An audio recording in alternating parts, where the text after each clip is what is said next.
At the end of his life, Lincoln Steffens, perhaps the quintessential muckraker himself, ended up becoming very disenchanted with muckraking. He thought that perhaps they were missing the real point. And he said that all these stories about corruption essentially don't question the underlying system. Was there any philosophy that underlay your criticism, any social or political philosophy that underlay your criticism of establishment journalism? I believe in revisionist history. I believe that history is largely written wrong, which I'm not the original, I didn't originate that phrase, you know. I mean, Napoleon said so. Napoleon said, history's lies agreed upon, you know, and things like that. Well, I mean, the muckrakers have, I think, to some extent made a living on revising history. Now, that last book of mine, which is called Even the Gods Cannot Change History, is supposed to tell the facts which were wrong in the books. But you are a reporter that has spent his life trying to keep us all abreast of the difference between fact and fiction. But you have a story to tell us in your first experience with the press and its role in myth-making in World War I.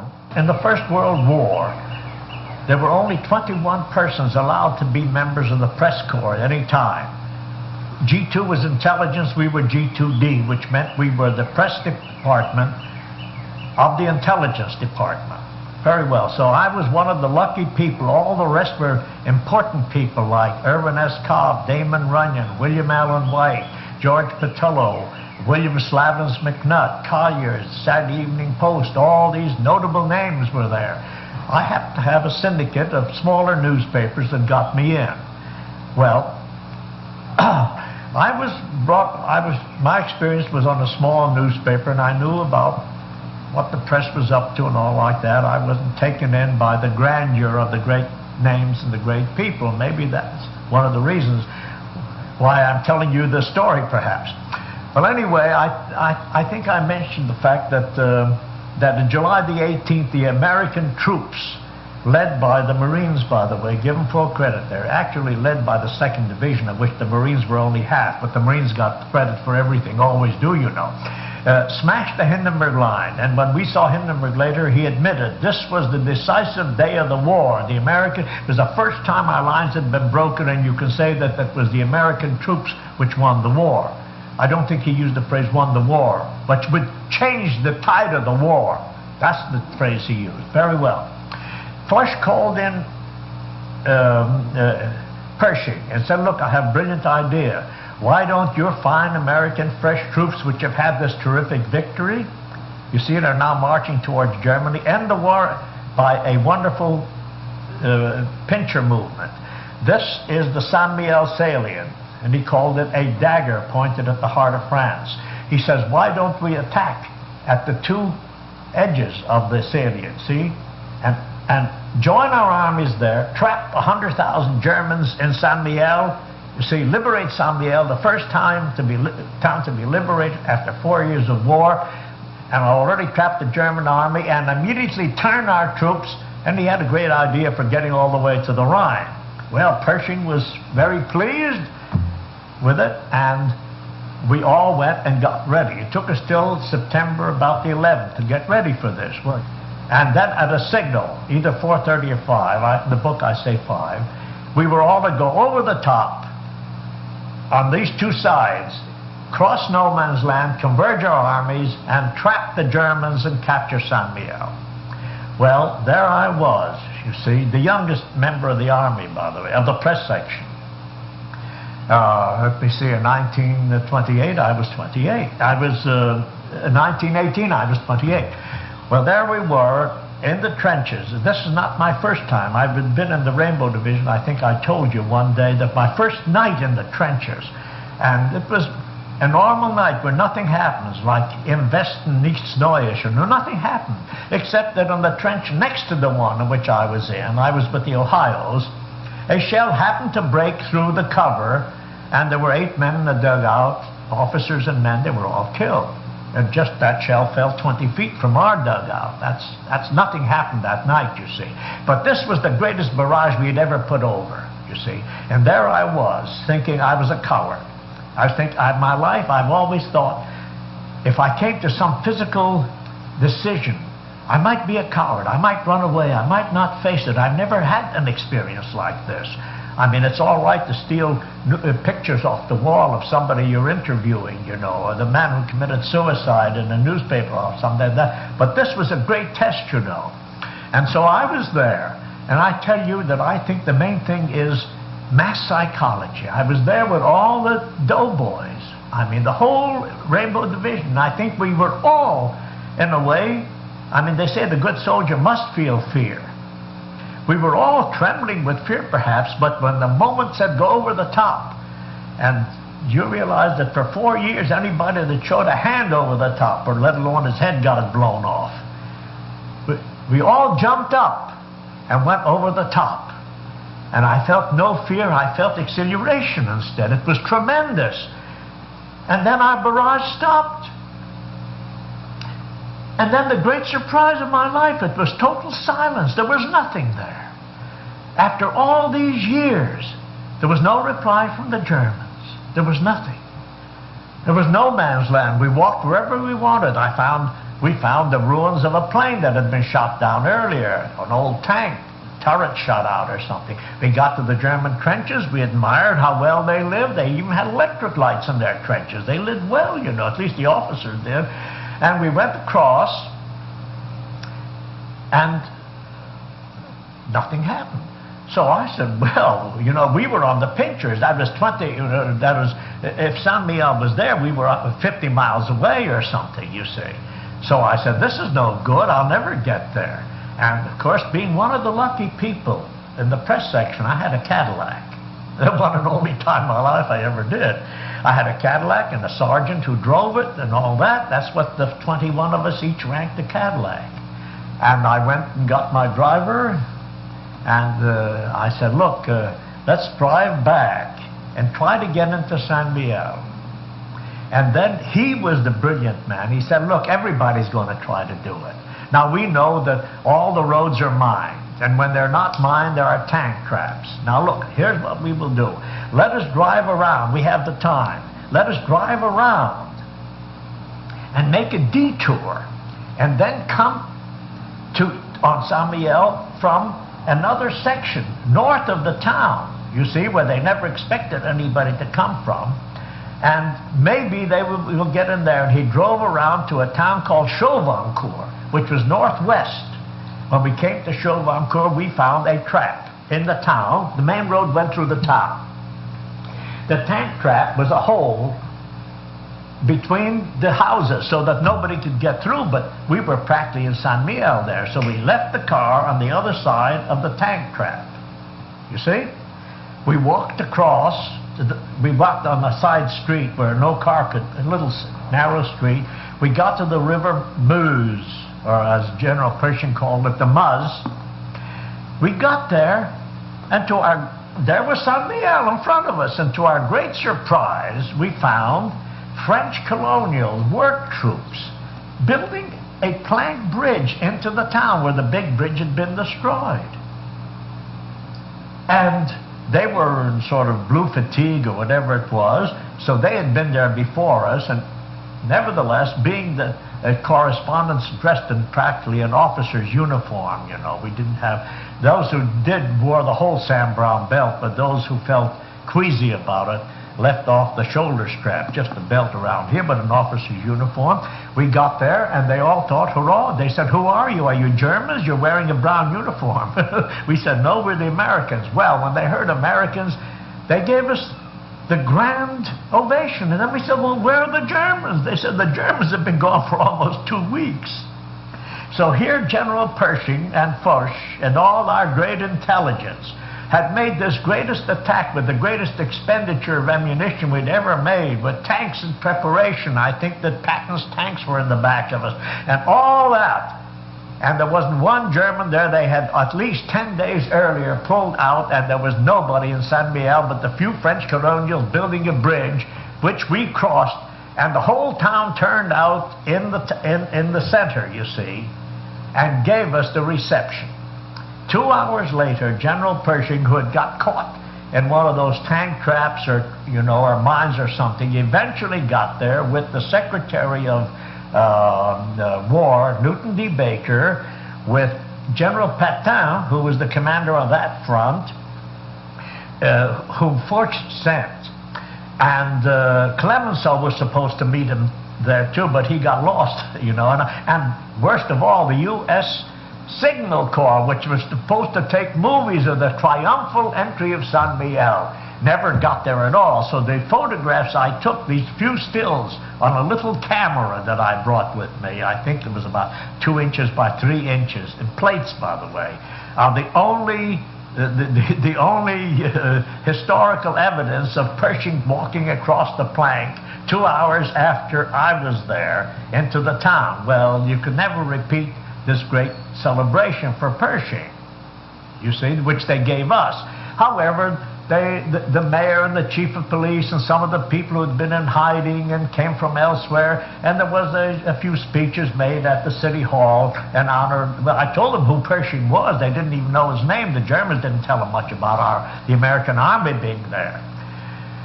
Well, the main point is this, that despite the fact that there was no stunning capture, storming of San Miguel, I told you what there was there. We went to no man's land, nothing. And no triumphal entry, because certainly the edge had been taken off. The story was cabled to America. San Miguel captured, American troops, greatest victory in the whole war, General Pershing's triumphal entry in San Miguel. To this very day, it appears in books, because a professor, I can't think of his name just now, but I have letters from him. As late as a year or two ago, a man wrote a history of the First World War or something, in which he uses a story, and I wrote to him, and he said, well, if it's ever a second edition, I shall certainly correct it, you see. I told him what happened, you see. Well, what happened also was this. I told you we were briefed as to how we were going to put over this terrific barrage, the greatest barrage of the war, and destroy everything in front of us, and then come out and then perhaps engage in hand-to-hand battle with the Germans after we had destroyed their trenches, and eventually march and join up the two American armies and trap them there.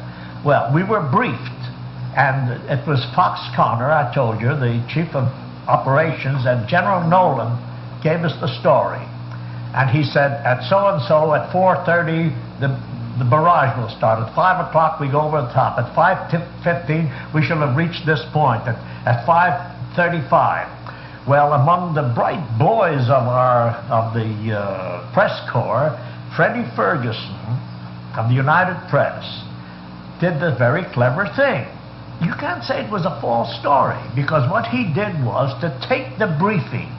At 4:30, we shall start the box barrage. All he did was, at 4:30, the barrage. Now, box barrages are small, but he meant the full length of the front barrage. At 4:30, the barrage will start. So he put down, at 4:30, we started the barrage. At 5 o'clock, all our men, the Rainbow, mentions them, we were allowed to mention divisions at that day, went over the top, etc. He just put it that it had happened. Now, he didn't try to sneak it through or break the censorship. He went to the censor, whose name was Captain Gerald Morgan. And he said, Captain, the censor, he says, look, here is the story in what journalists call takes, in short pieces. Dated, you see, by hour, just as General Nolan said we were going to do it. When I meant to be able to get back here, you see. Nobody's to write the story. Besides, I wouldn't have time. As headquarters announces our progress, you release these takes one by one. Naturally, headquarters announced the barrage, the jumping into no man's land, the advancing, and eventually General Pershing's triumphal entry into San Miguel. And one by one, Gerald Morgan, the censor, released Ferguson's dispatch written in the past tense of the glorious capture of San Miguel, and to this very day, this is the story that historians accept. And they will not accept the story of the one person who was there, who says there was no capture, there was no storming, there was no glorious entry, etc., etc. Pershing himself further added insult to the truth by perhaps shading in this issue of the capture of German troops. Would you tell that part of it? That is an interesting that happened. You don't expect, now look, what you do not expect is that the American Army official communique would say, we entered San Miguel today and found that the Germans had left it at least 10 days ago, that the orders to withdraw had been issued 2 weeks earlier. Now, you don't expect us to admit that ever, see, but that's exactly what happened. Now, Pershing eventually, in sending his own dispatches, you see, says this glorious victory, or whatever he calls it, you see, resulted in the capture of tens of thousands of German infantry, artillerymen, guns, ammunition, everything else, trains, all of which was true. Why was it true? Because apparently, at least 2 weeks or maybe earlier, Ludendorff, I told you, the general officers are whoever wins a war is because they're somewhat less stupid than the other general headquarters.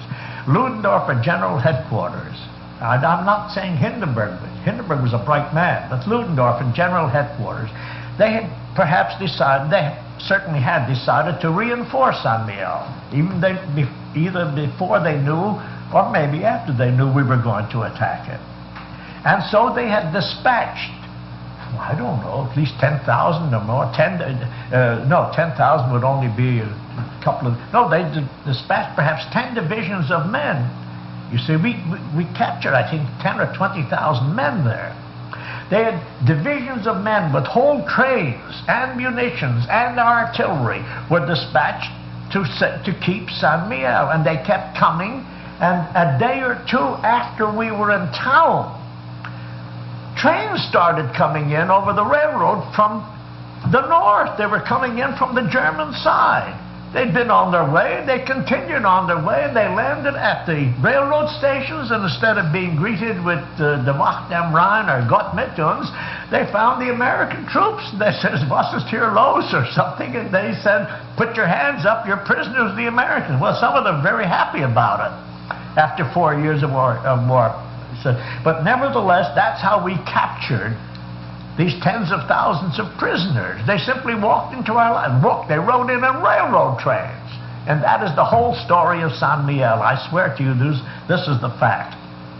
Not a single life was lost, not a person was hurt, or if anyone fell off the plank bridge, they might have hurt his leg, is about all I know of in the way of things. Certainly bears out that old axiom. What'd you say? Certainly bears out that old axiom in war, the truth is the first casualty. In war, truth is the first casualty. Lord Ponsonby. That's his title of a book. George, you've covered the noted and the notorious. You knew Lenin. Tell us your impressions of when you met Lenin. Whether you like it or not, Lenin was the man who changed the course of this century more than any other person that I know of. I think it'd be admitted. I mean, Napoleon may have changed the 18th century.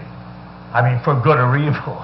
But so it was with Lenin. I mean, after all, his interpretation of Marx, which they call communism, or at first Bolshevism, certainly spread through a large part of the world and is still influencing the world, although, I think lately, with the defection of Tito, with the first great break in 1948, and then, of course, the biggest nation of all, China, not accepting Stalinism, there's been a great change. Nevertheless, you might say that the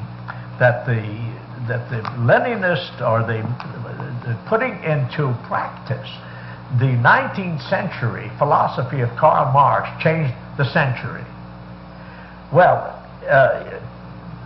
everybody in the world was wanting to go in to interview Lenin, you know, and almost no one ever did. I remember telegrams to the Chicago Tribune. That's the kind of telegrams that drove us into ulcers. Proceed, interview Lenin, or proceed Moscow before they start running excursion trains. You know, Clayton, who was in Finland trying to get in, he thought he'd quieten them up in Chicago. He sent them a bill for 3 reindeer shot from under me while trying to cross the frontier into Russia. Well, luckily, the Hoover Relief Administration, which saved at least 6 million Russian lives, maybe 10, so that all the Russian leaders today really owe their lives to America. They were the children whom our food saved, and thanks Herbert Hoover, the man who fed Belgium, fed the Russians, you know. There was no trace of this appeared in any Russian book. Stalin eliminated it all. You mentioned Hoover or famine. There was no mention of even a famine. They never have famine under the Bolshevik regime, you know. The fact is the peasants are still the enemies, and they're still sabotaging, and they're having frequent famines. They still have to buy grain in America. Well, anyway,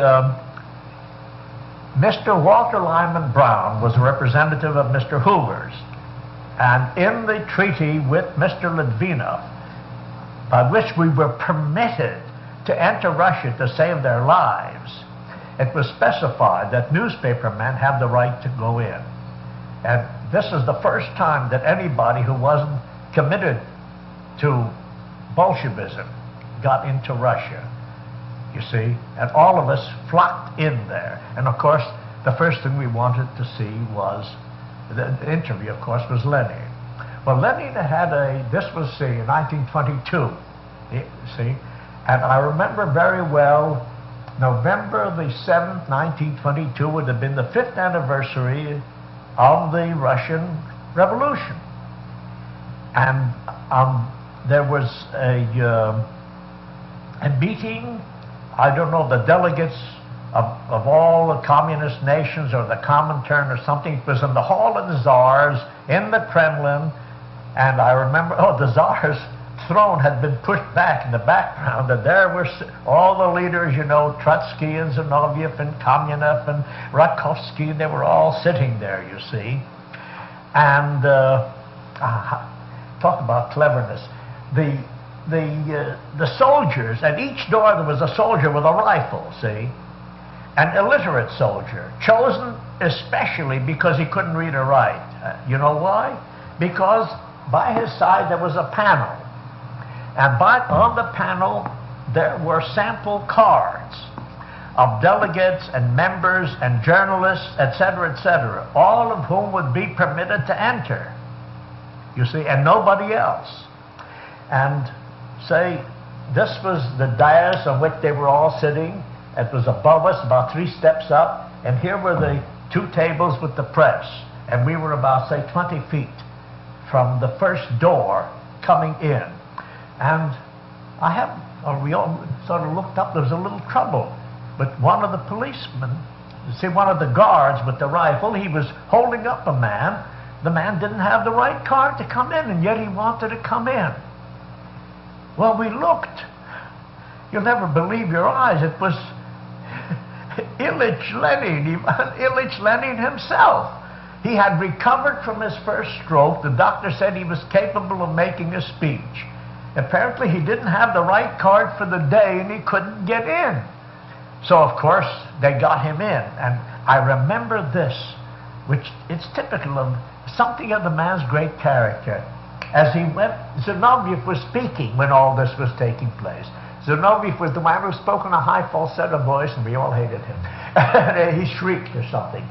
And as he came by us to go up these 3 steps to mount, you see, he had to come by the press table, and he heard Zinoviev speaking, and as he went by us, I looked, and he was tiptoeing, not to make a noise to disturb the speaker. Now, that's a great man in a way. There's a little episode that enlightens a man's character, as Channing said, more than a whole book of biography. And, of course, then, as soon as they recognized him, what you might say in the old days was pandemonium was broke loose again. It was terrific. And then he got up and he made a speech. And he spoke for an hour, in Russian, then he spoke for an hour in German, then the same speech, I think, a third time in French. I'm not sure about the French, but I remember him pausing for a German word and turning to somebody, you see, when he was translating himself into German. Another facet of the man's character, you see, he was being helped out. Well, as soon as then the photographers all came in, the movie people, they were all, well, there was no TV, but I mean, there was newsreel. They all came in to record this great event of his recovery from his stroke, you know.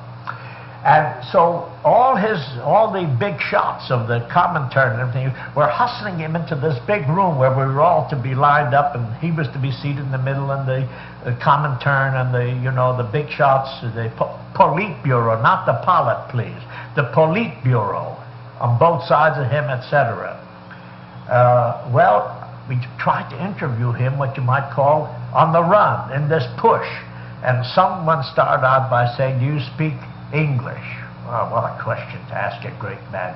And he said, "I speak him. The English language, not so very good."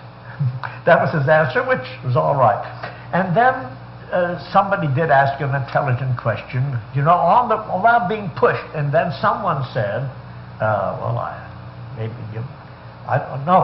without asking him, he turned to sort of looked at us and said, "Why do you Americans make such a terrific campaign against Bolshevism?" He says, "After all, what is Bolshevism? Bolshevism is an interpretation of Marx.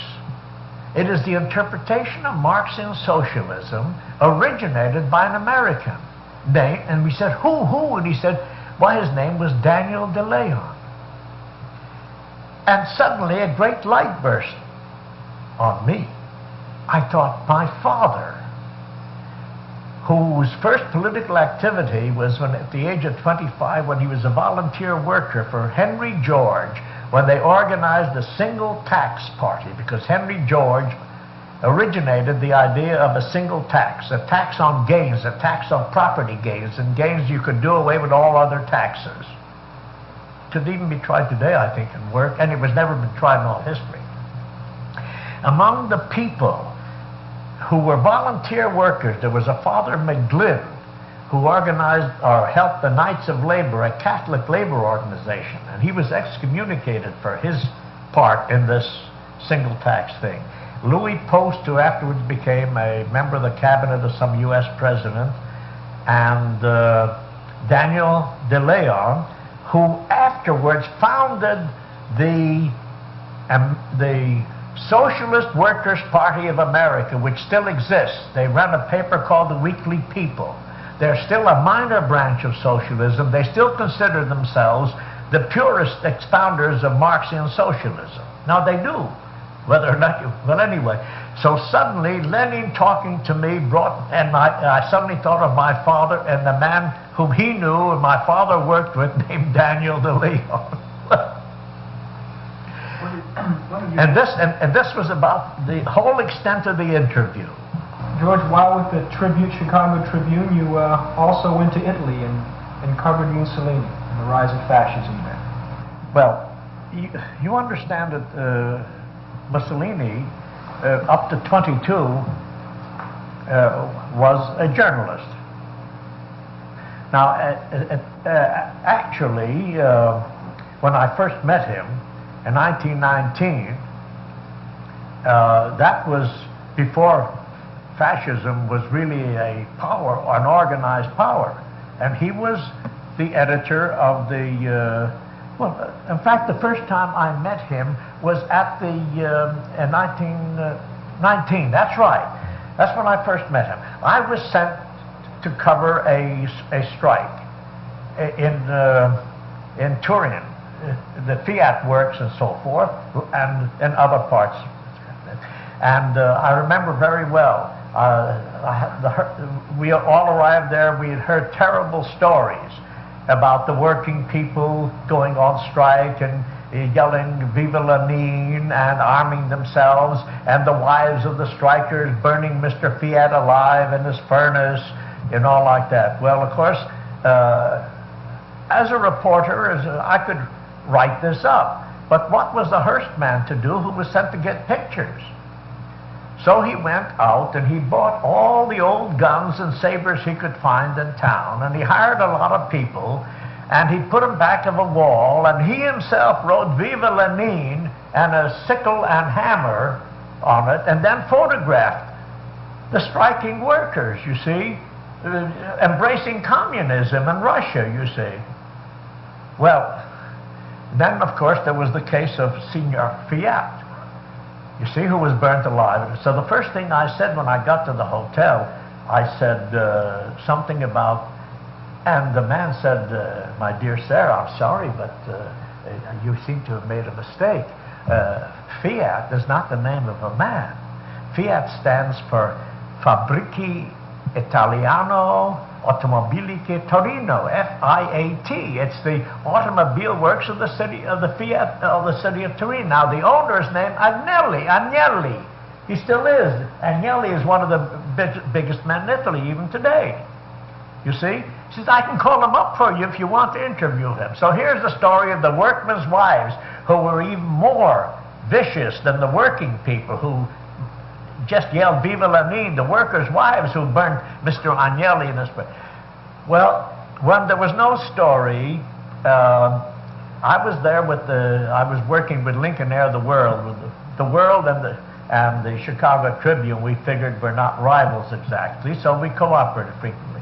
So he said, let's go call on Mussolini. He's a fellow journalist. In fact, he was there covering parts of it, so we went over to Milan and we called on him, and that's when he made a terrific declaration. He was in favor of a general strike, and he was in favor. He thought it was a little too mild or anything like that, you see. At that time, he wasn't really a fascist yet. He was just the beginning of the thing, you see. And he made a phrase which I had it correctly written for me somewhere else later. He said, L'Italia ha bisogno di un bagno di sangue. Italy has need of a bloodbath. In other words, he thought that violence in the streets, labor the unions, and clashing with the police would be a good thing to spill blood. He thought it would start the anti-government movement, of course. That was his purpose in it. And of course, later when he organized the black shirts, that's exactly what they did. They had clashes in the streets and they spilled blood wherever they could. And eventually, since he was the most powerful of all the outfits, the king gave him the thing. Well, anyway, we went to see him and he made that statement that Italy needs a bloodbath.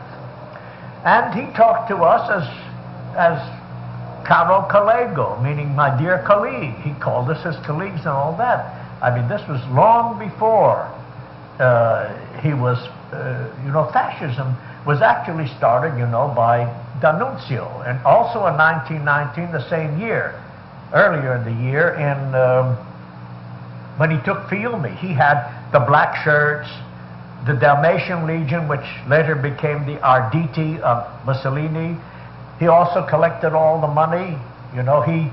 They sent word to all the American Italians to support D'Annunzio's capture and make Fiume an Italian instead of a Yugoslav city. Send the money to my deputy in Milan, Benito Mussolini, the editor of Corriere della Sera, editor of Il Popolo d'Italia, pardon me. And so $50,000 was raised by the Americans, which Mussolini stole. And I say stole because he was tried for theft by the Association of the Journalists of Lombardia, the biggest association of the press in North Italy. They tried him, and their verdict was that he took the money, but he said, I used it for our general purpose. I organized a fascisti with her.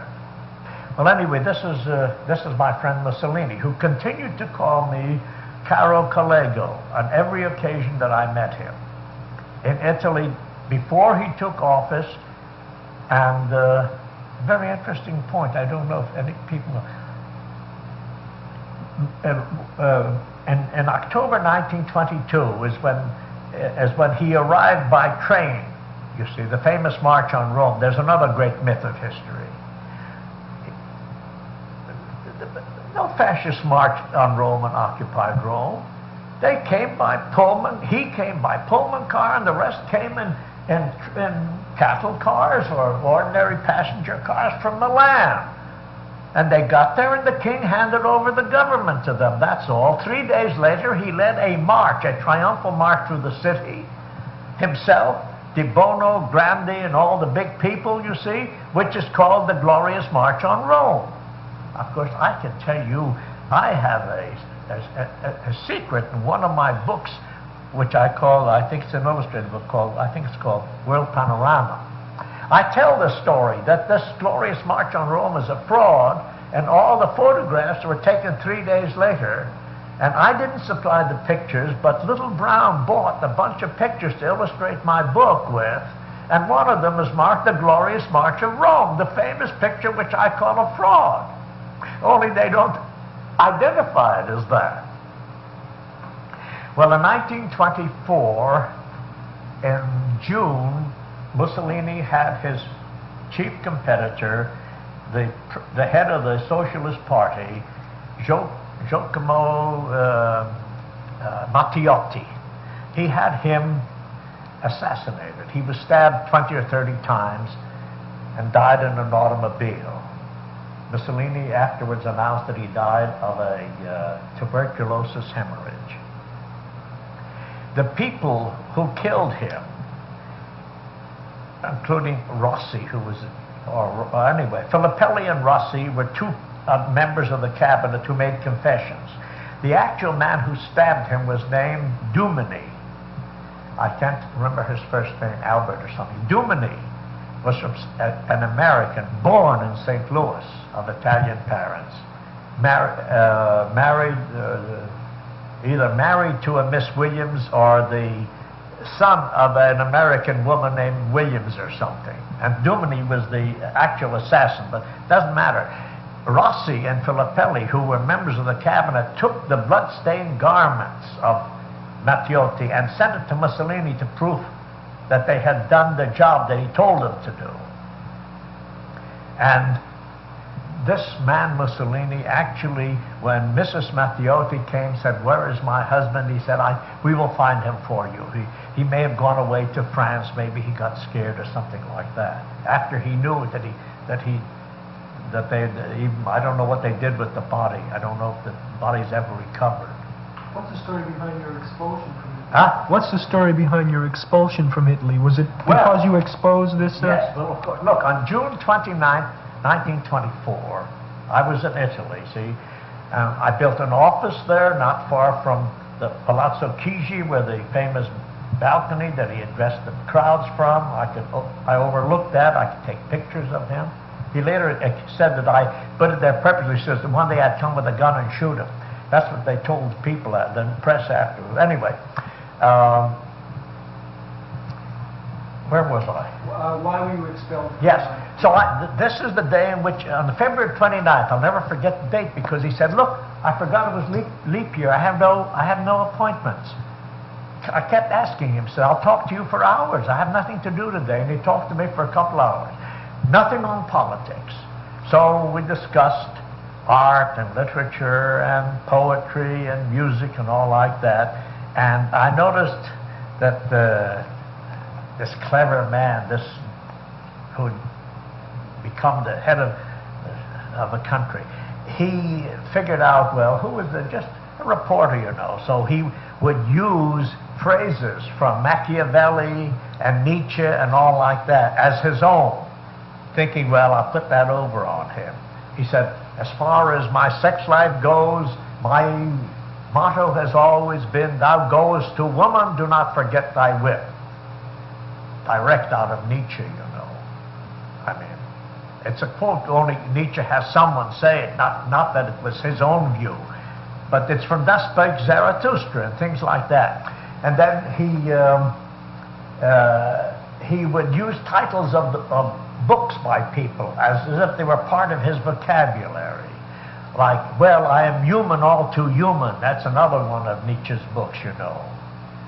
Or things like that. And, well, it so happened that I don't know. I came across them when I was a boy in the library, and that's one of the things that that I found by being able to go to the stacks and knew all about. Well, shortly after I got this interview, I would say it was probably the best interview I ever had with anybody, because it didn't discuss politics or daily news. It was a civilized interview, you might say, and he impressed me very well. His favorite sports were violating the law. I mean, by speeding through the streets. You see, that was his favorite sport. Was autoing. You see, he killed a boy once, and Cornelius Vanderbilt, a journalist who claims he was Mussolini's guest that day, said that Mussolini, as they killed the boy and drove on at full speed, he said, "What is one life more in the affairs of state, Vanderbilt?" and drove on. Now, that is his story. I don't know that Mussolini was ever as crude as that. But anyway, all this time, the people were going around with photostats. There were no Xeroxes in those days, of the confessions of these people as to the actual killing, who did the actual stabbing, what Mussolini's orders were, the part Rossi and Filippelli played in it, and all like that. Rossi made a confession, Filippelli made a confession, Dumini, I don't know what happened, he disappeared, the actual murderer. Well, I had a good man working for me. His name was Chanfara, the father of the man who went on the Andrea Dora. Remember the New York Times man named, I forget now, I don't know if Camilo Chanfara was the son or the father, but anyway, the senior one. And he brought these documents into me, and he said, "Look, you'll be expelled. You may even be attacked by the fascisti and given castor oil and die 3 months later, the most horrible death. If they pour a pint of castor oil into you, you can't say they killed me. You can live 3 months of the most painful and horrible pains you've ever had, and there's no solution, apparently." That's how they killed people, the fascisti. So I said, well, it's my job to send the news out. And Motherwell of the Chicago Daily News warned me. He says, "I've had these for months, and my office knows it, and they don't want me. They want to keep me here." The Associated Press was run by Salvatore Cortesi. The New York Times man was Arnaldo Cortesi, and the London Daily Mail was a Miss Cortesi. And these three people, who were not card-carrying fascists, but were more fascist than anybody else except perhaps Mussolini himself, were sending the news to the biggest paper in America, the biggest paper in England, and the Associated Press, the greatest news agency in the world. And so crooked were these Cortesis that two of their employees, one of them was became well-known writer, Percy Winter, and the other one, Thomas B. Morgan or something. Anyway, they would come to the office frequently after Cortesi went home and cable the news he had suppressed, which was not favorable to Mussolini and fascism, in order to save the AP from being scooped or from being shown up as crooked. That's what they did right along. And they said, well, look, we can't use the Mussolini implication and the assassination of Matteotti. That is simply impossible. You might get killed, or you'll certainly be deported. And I sent it by mail, just in a letter. I sent it to either London or Paris, and they put it on the wire. It appeared, and I said, don't use it in the Paris edition, but they did, which there was no necessity for that. The Chicago Tribune sent it all over the United States. And it was used, and it finally got out. When? 6 months after the assassination, perhaps. This was in 25, and the assassination took place in June 24. Well, I got ordered to leave the country, see. The press corps did one nice thing for me, with the exception of the Cortesis, who said we never take part in things like this. But all the rest, led by Beatrice Baskerville of The World and Hiram Otherwell of the Chicago Daily News and people like that, they called at the Foreign Office. They saw Dino Grandi, Minister of Foreign Affairs, and they came back and said, you can stay, it's okay. So I gave a dinner, and about 2 o'clock in the morning we were still drinking and eating and having a wonderful time. There was a knock on the door. I had at that time an apartment in Rome. I was permanent correspondent. And there were the policemen saying, pack up your things, you're leaving. And I left. And when we got to the frontier, you know, passport, we stopped on the Italian side. I knew what the fascists might do, you see, and I heard people going through cars yelling, Dove Seldes. Dove means where is in Italian. Dove Seldes. Well, I thought I'd going to be in a lot of trouble here. I noticed that, you know, these little compartments, I had a whole compartment, you see. You know, Pullman, they don't have them in America. Each little compartment with 2 benches on this side, after it was turned into beds, you know. Well, I happened to be alone in one, and the next there were 4 men. It sleeps 4, you know. And 2 of them were in the uniform of British admirals. And then I found out they were all 4 were admirals. They were all from Malta. And they were all going to England via Rome and Modena into France, Paris. So I walked in and I said, pardon me, Admiral, to the guy I talked to, the senior. And I said, look, I represent the Chicago Tribune. I'm being deported. And the fascists with their clubs, I hear them. And that they're advancing on us. And they're looking for me. And, you know, they'll club me to death or give me castor oil, kill me one way or another. They said, we'll take care of that. Well, they came in. I was sitting there. But we were 3 in civilian clothes, you understand. And they kept looking around and they said, Dove Seldes. The senior editor says, get out of here. We are 5 admirals from Malta. And see, this was in 2025. I was 30. Well, I was 35. I could be an admiral, 35.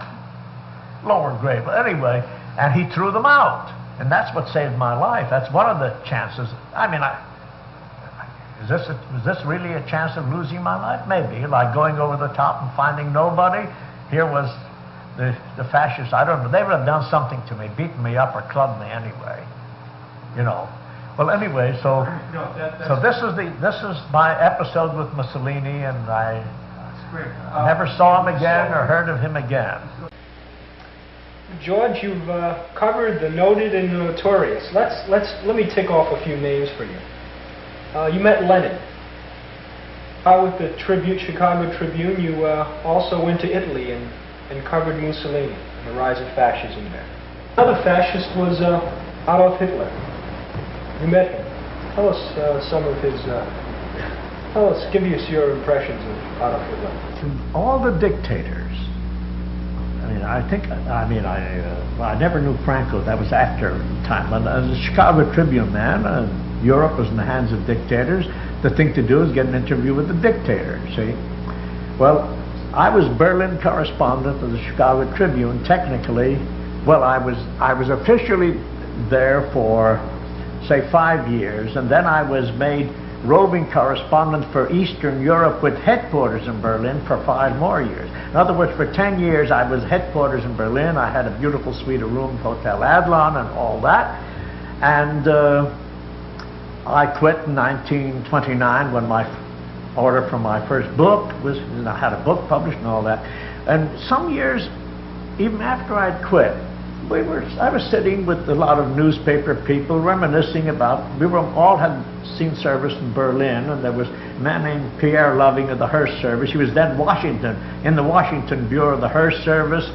And I said, isn't it strange, Pierre, I've seen Hitler a dozen times. I've been to Nuremberg to the great festival, you know, that this, what's her name? This, yes, that Reasons.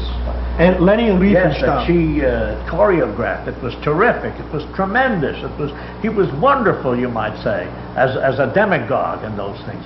I said, And yet, despite the fact, I went to Italy and saw Mussolini, I even saw Lenin, but here I am, 10 years in Germany, and I can't say I even met Hitler. And Pierre, that is, looks at me and says, "You're crazy. We spent a whole night with Hitler, a whole evening with Hitler." And I said, I don't remember anything. He said, well, he said, "Do you remember when the Baron von, well, whatever his name was, the German ambassador to the United States, Baron von something, gave a party in the Wilhelmstrasse, in the Foreign Office, for the leaders of the different parties, you know, communists, socialists, monarchists, all of them were there, various leaders, and the journalists of all countries. Were a couple of hundred people there. There were about 100 members of the Foreign Press Club, the Verein Ausländischer Journalisten zu Berlin. We were all there. He says, "Don't you remember that everybody was nice and cordial, and you talked to the different party leaders, but there was one sullen man sitting sort of all by himself?" The man with the tiny mustache. Oh my, I said, all he says, "Guten Tag, Guten Tag." When we came in, then we held out our hand, and he sort of gave you a limp little hand, says, "Guten Tag," and you went away. And that is all the man did. And I say, he was so unnoticed that I would say to my great regret, although seeing him in action when he became this great leader and fascinated, or whatever he did, to millions of people, you know, and yet when he was this nobody, that's exactly what he was. In when was this? About 25. And 23, he had led the beer hall revolution. And I even have a poster, or at least somewhere, I don't know, you know, in which it said nationalists, anti-Semites. This is what it says. 4, 9. Meeting in 9 Brauhaus. You know, each brewery had, you might say, a cafe where they dispensed their own beer. It was a beer hall, but you know, holding 1,000, 2,000 people. You don't know what Munich beer halls are like. They're tremendous. It's the whole nightlife was, centered around them, and everybody went. Well, he and about, I forget now what he had, 300 members or something. They decided to start the Nazi revolution there, what they call the National Socialist Workers' Party. They call it National Socialist, by the way. That's what Nazi means. And it's Nazism, not Nazism. I hate that word.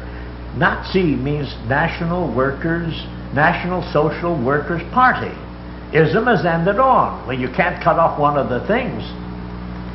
See, well, anyway, so he walked in with his people, jumped on a table, fired bullets into the ceiling, and says, "The revolution has begun." They all started to laugh. No, if the Germans had a greater sense of humor, there'd have been no Hitler. But so afterwards he went out into the street, and he and Ludendorff and his 300 or 3,000 followers started marching on the city hall to start the revolution. And the city of Munich sent out what they called die Grüne, the green. Now the police force wore green uniforms, so they were known as the Greens. Sent out the green police force. The police force came, saw them advancing with, there was Hitler, Mussolini, Hitler, Ludendorff leading. See, then the followers, they took their rifles, pointed them in the air, and fired a volley into the air. Immediately, Hitler fell on the ground, or Ludendorff fell on the ground, dragging Hitler with him. Anyway, Hitler dragged himself around the corner of a building so that they couldn't shoot him. See, he thought they were going to shoot. Ludendorff got up and with his hands raised sought to surrender. The commander-in-chief of the German armies during the First World War sought to surrender to a policeman. Can you believe it? Well, that's what happened. Well, Hitler and Hess, and there was a trial, you know, and they were found guilty of attempting a revolt, treason or something, and they were sentenced to a couple of years in prison, something like that. And there is where I think Hess wrote Mein Kampf and not Hitler. It is said that Hitler dictated the book and Hess wrote it. Actually, it's some brilliant lines in it, some intelligent stuff from their viewpoint of manipulating human brainwashing, manipulating human beings is in that book. And I think it's Hess's idea. Hess was a brilliant man. Well, they spent, see, this was the end of 23 this happened, so 24, and then he came out and he was sullen and morose and talked to nobody and got nowhere and hadn't started the movement yet. I think it took quite a number of years before it got started. How long did you stay in Germany? I stayed there till January the 1st, 1929. So you actually, though, were there to see the rise of Nazism. Were you there at the time of the subsidy and promotion of fascism by the German? Well, that was a secret. Who knows? You see, look, I lived in the Hotel Adlon. The richest man in Germany, one of the richest men in the world, also had a suite of rooms in that hotel. His name was Hugo Stinnes. I mean, Getty, this fellow Bunker who tried to corner, I mean, he was of that type. He was worth billions of dollars. Now, I wrote this for the Chicago Tribune on one of my trips home, but this is the kind of story that everyone in the world ought to know it. Who destroyed the German Republic? When I say that this man, Stinnes, the richest man, I think he had 600,000 workers in the steel and coal plants. He also had an interest or owned 63 newspapers. He had a part interest in some of the 4 big banks. They were known as the D banks. You know, the Dresdener Bank, there were 4 big banks. They were known as the D banks. He had an interest in that. How did he destroy Germany? I wrote this, and the Tribune published it. Nobody knows it, except in Chicago, a few people perhaps. He paid his workmen once every 2 weeks. He sold everything. He stopped selling his stuff for marks in Germany. He sold his coal, his iron, his product. Oh, he was one of the originators of what you might call a vertical trust. A vertical trust is not to get everything in your line, but one of each if it helps you. For instance, if you've got coal, why not own a railroad? Why not have a smelter? Why not have this, that, or the other? Why not have an electric plant? You see, one of each. You see, since he had coal and steel and everything, he owned railroads. And of course, he owned newspapers for publicity and for his name. Very well. He took his coal and iron and everything he manufactured and sold them abroad. England for pounds, France for francs, Holland, you see. And most of the money, almost all of it, was good money. I mean, hard money, what they called in Europe in those days. I don't think there was any inflated money. There may be a little inflation. France may have gone, instead of 5 to 10 francs, or maybe even 20 to the dollar, but not millions, billions. In Germany, the price could change, say from 100,000 marks to the dollar in the morning to 200,000 marks to the dollar in the evening. I mean, the bank rate could have changed to that. I have a list somewhere of how it went from 4 million to 4 quintillion in the year 1923. Well, he kept all his money in pounds and shillings and marks and kroner and whatever it was, pesos, pesetas, abroad.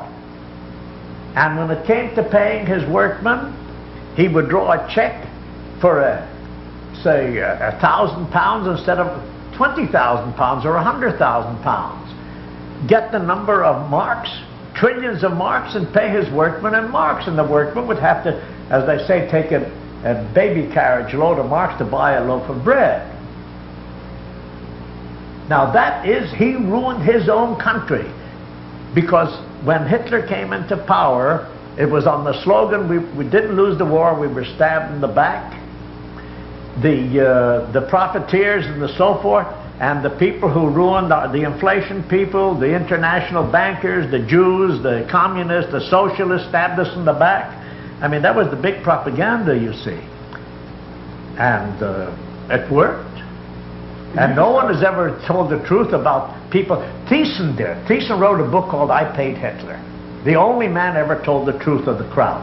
Now, Thiessen was Thiessen and the Krupps, these are the kind of people I'm talking about. Stinnes is the unknown man who was on the same rank, if not higher, than Thiessen and Krupp in those days.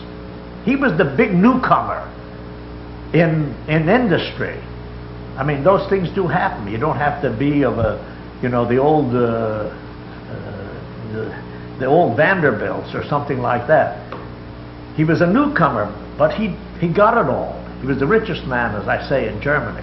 There was a certain period there when, after several years in which Nazism, see, the Nazi party, was getting bigger and bigger and bigger, there was a general election in which they didn't collapse, but they suddenly fell, and the socialists took a big leap forward. I don't know which party. 1932. Yes. The Reichstag elections. Yes, that was it. Now, I think this is the time when Thiessen and the rest must have had their meetings, which I think it's the Brown Book of Nazism. There's a book which tells about these meetings of who the bankers were, you know, the Schroeder banks and and Thiessen and all the rest. Now, Stinnes also secretly was a big supplier of money for the Hitlerites. So you see National Socialism, not the Nazi movement, as a reaction to militants on the part of the working class and the success in the electoral elections by the socialists? Well, as at least an explanation in part. Obviously, I mean, look, after all, Ebert had taken a country that had been defeated. Imagine, defeated in the First World War, but it was a tragic defeat. You know that the French took every good railroad train and locomotive away and things like that? I mean, Germany was stripped bare.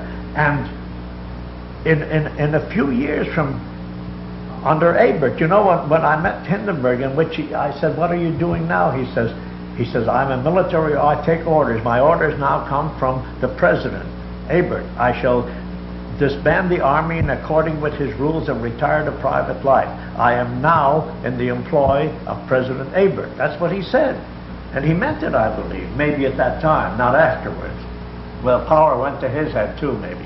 Maybe this is a good point to sort of make the lead. You wrote a book, you can't print that, where you talked about suppression and censorship in foreign countries. Yes. And especially the role of the press in failing to uncover and reveal the links between William Randolph Hearst and Hitler, the role of the Reader's Digest and the rest. You might be able to elaborate on those points.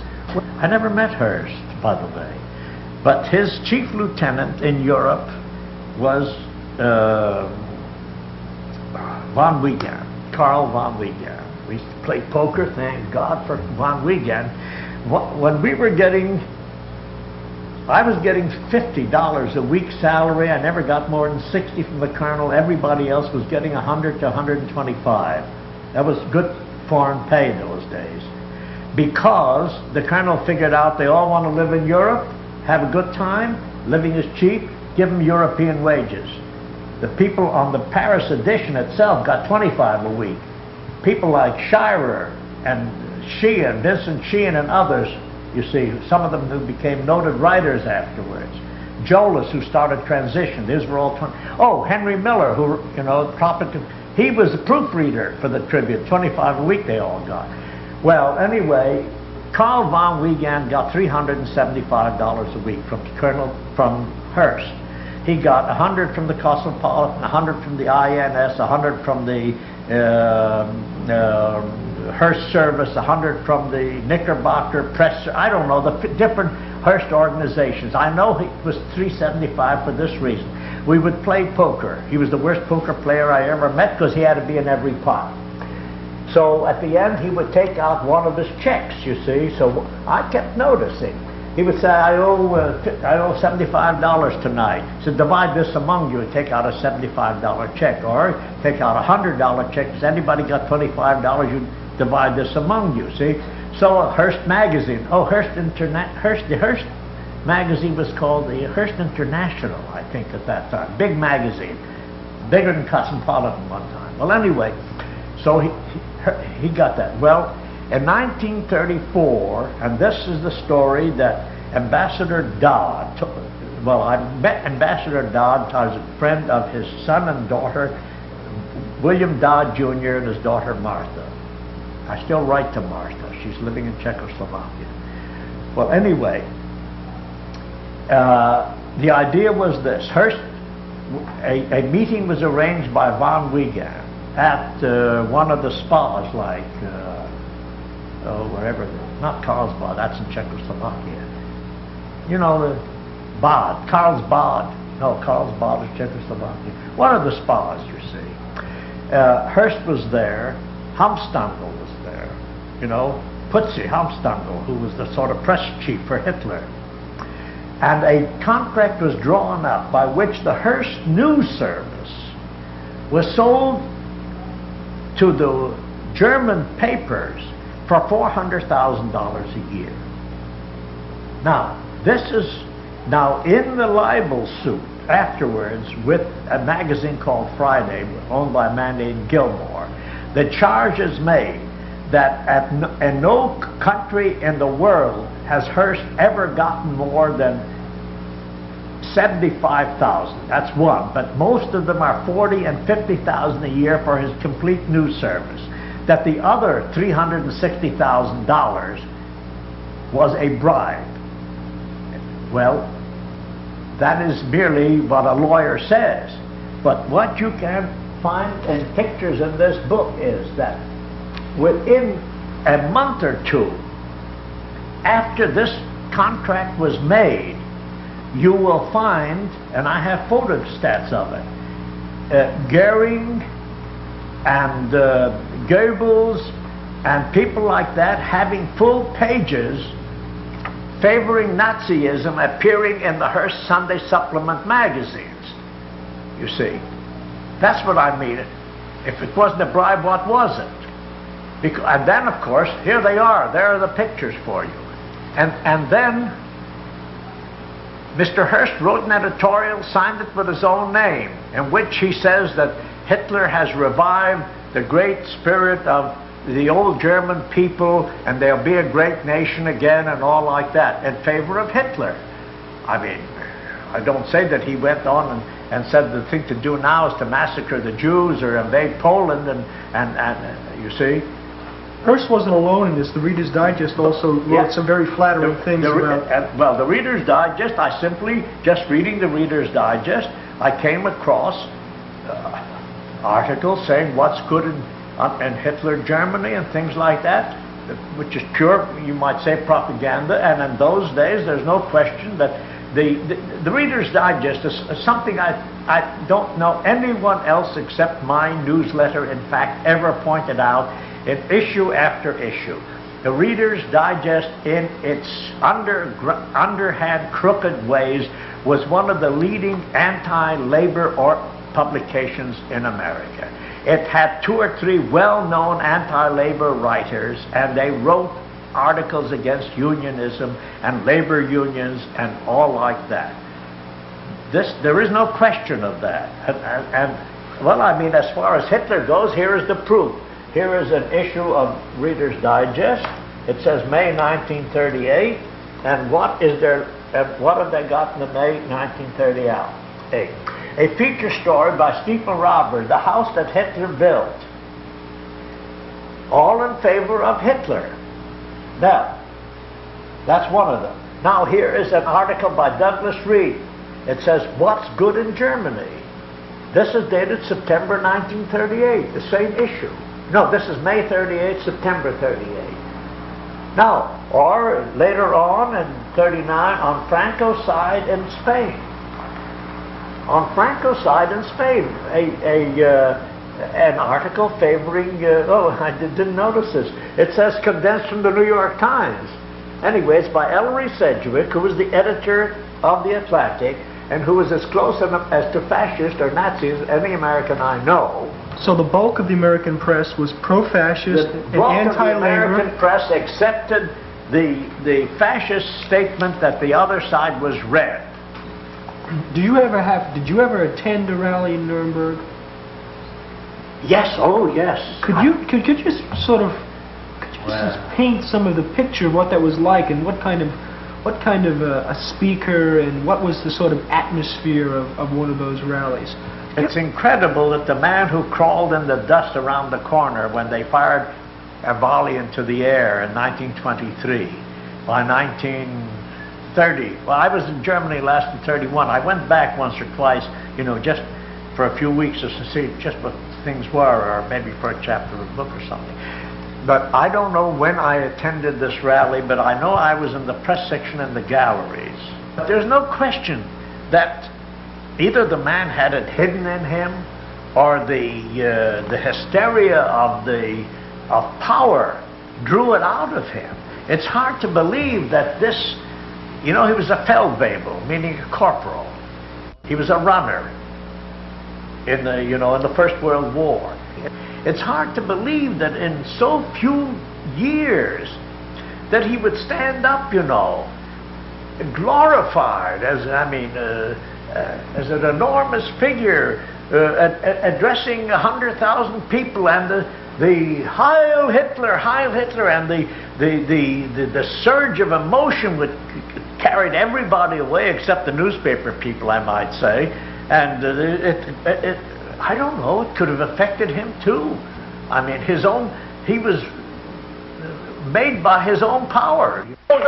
Jetzt sind es 90.000, 107.000, 137.000 und heute 214.000. George, the next topic I'd like to discuss with you is a very painful one, the Spanish Civil War, about which Albert Camus wrote, "It was in Spain that men learned that one can be right and yet be beaten, that force can vanquish spirit, that there are times when courage is not its own recompense. It is this, doubtless, which explains why so many men, the world over, regard the Spanish drama as a personal tragedy." Give us your thoughts. Toward the end of 36, the war began on July 19th, I believe, 36. First of all, look, we can't talk of the Spanish Civil War. There was no civil war in Spain.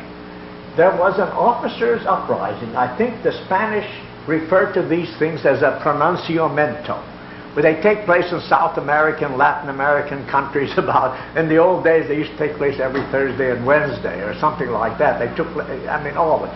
Well, all that happened here was that the Republic had started in 31, and in 34, the reactionary elements actually won the election.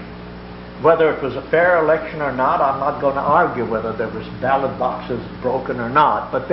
And then Franco, by the way, was an officer of the Republic.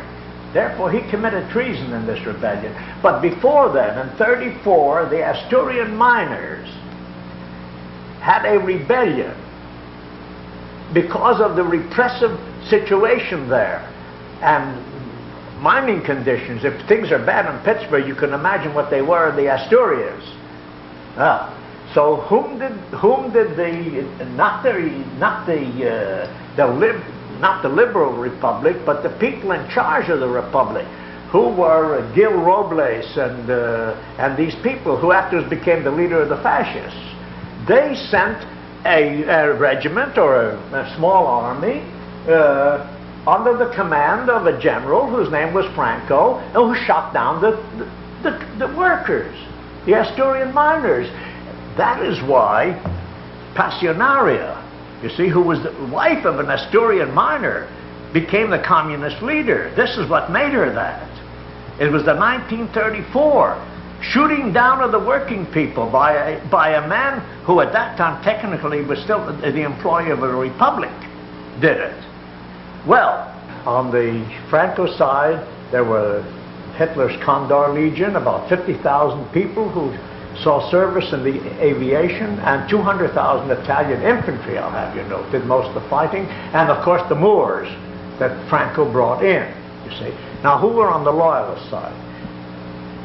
I got there as soon as possible in '36, but they were still doing it. They called the working people out of their factories and shops, and they put guns in their hands. And they said, defend the city. People who had never fired a gun, some of them. Even later on, when the International Brigade was organized, ʻsɛldəs told me that when he came there, or some of the others, in 6 days they were told how to use a rifle and sent to the front. In 6 days, mind you, instead of 6 months or training or something like that. Well, largely they called on all the unions and the working people, and they called on the Asturian miners, and they called on the Basque miners, and they called on the landless peasants, you see, to join the Republican. A lot of them did, but I mean, there were no trained troops at all on our side. There's only one man had the courage to tell the truth, and that was Claude Bowers. He was our American ambassador. And he said so, and he wrote a book, My Mission to Madrid, in which he says so probably on his first page. It was not a civil war. It was a general's uprising against the people. And on the other side, there were nothing but the people. Now, among the people, the working people, well, there were all kinds. There were, it's true, a lot of people, a lot is made of the fact there were a lot of anarchists. Now, the truth is that there were almost no communists, say 15, 20,000. There were a larger number of socialists, but a very small fraction of the people. On the other hand, the FAI, which was the Federación Ibérica Anarquista, the anarchist federation of workers in Barcelona, practically they were called themselves. I don't know how much anarchists they were or whose followers they were, but they were an organization. I know they ran the streetcars of Barcelona, even during the war. They were anarchists, you see. Now, the anarchists did not hesitate to burn the churches. I will say that. But on the other hand, the Republic is accused of burning the churches. And as far as I know, the Republicans didn't burn any church. I don't think the communists even burned churches. Certainly the socialists didn't burn any churches. And certainly the common working people didn't burn their own churches. Those were stories that were circulated during the war about atrocities on the part of the Republican side. Atrocities. And the people who thought they were being fair said, well, there were atrocities on both sides. I mean, people who equate, you see, massacres on one side and 20 people taken out and court-martialed or shot on the other.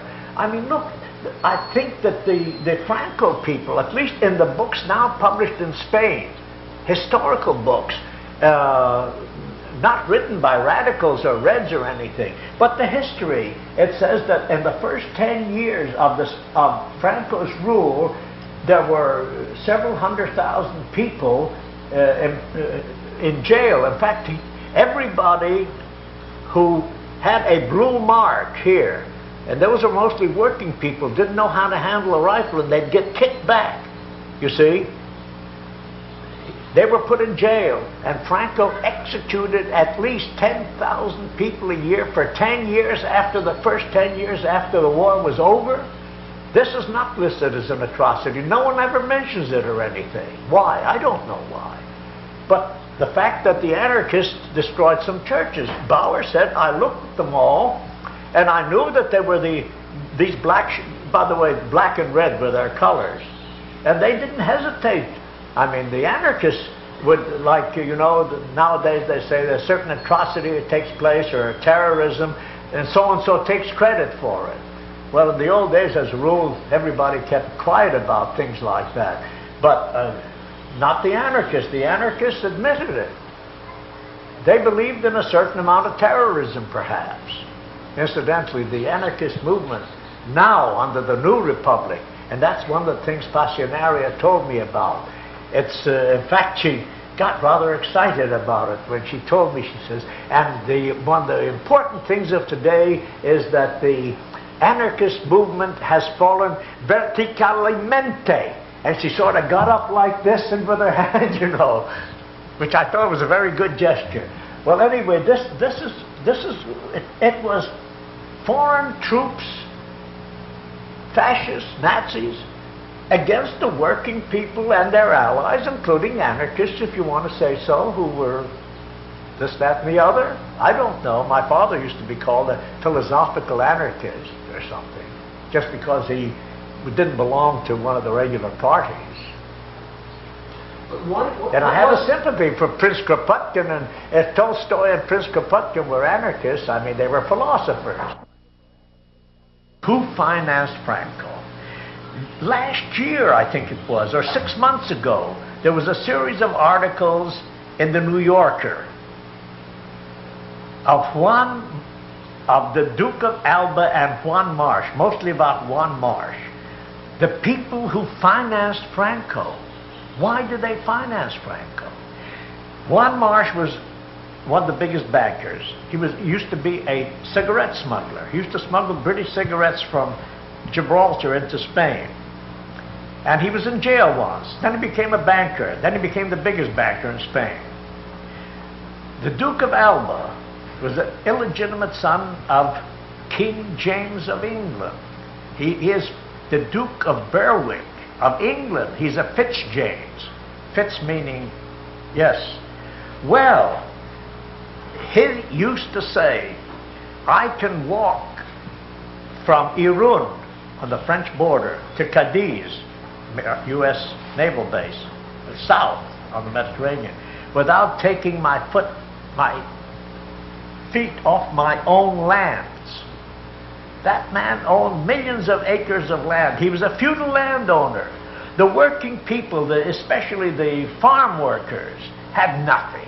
They were absolutely no better than the serfs were in Russia. And that is the situation that the Republic tried to remedy. It is true that being a liberal republic and not being a radical republic, they didn't take radical measures. They went slowly, gradualism.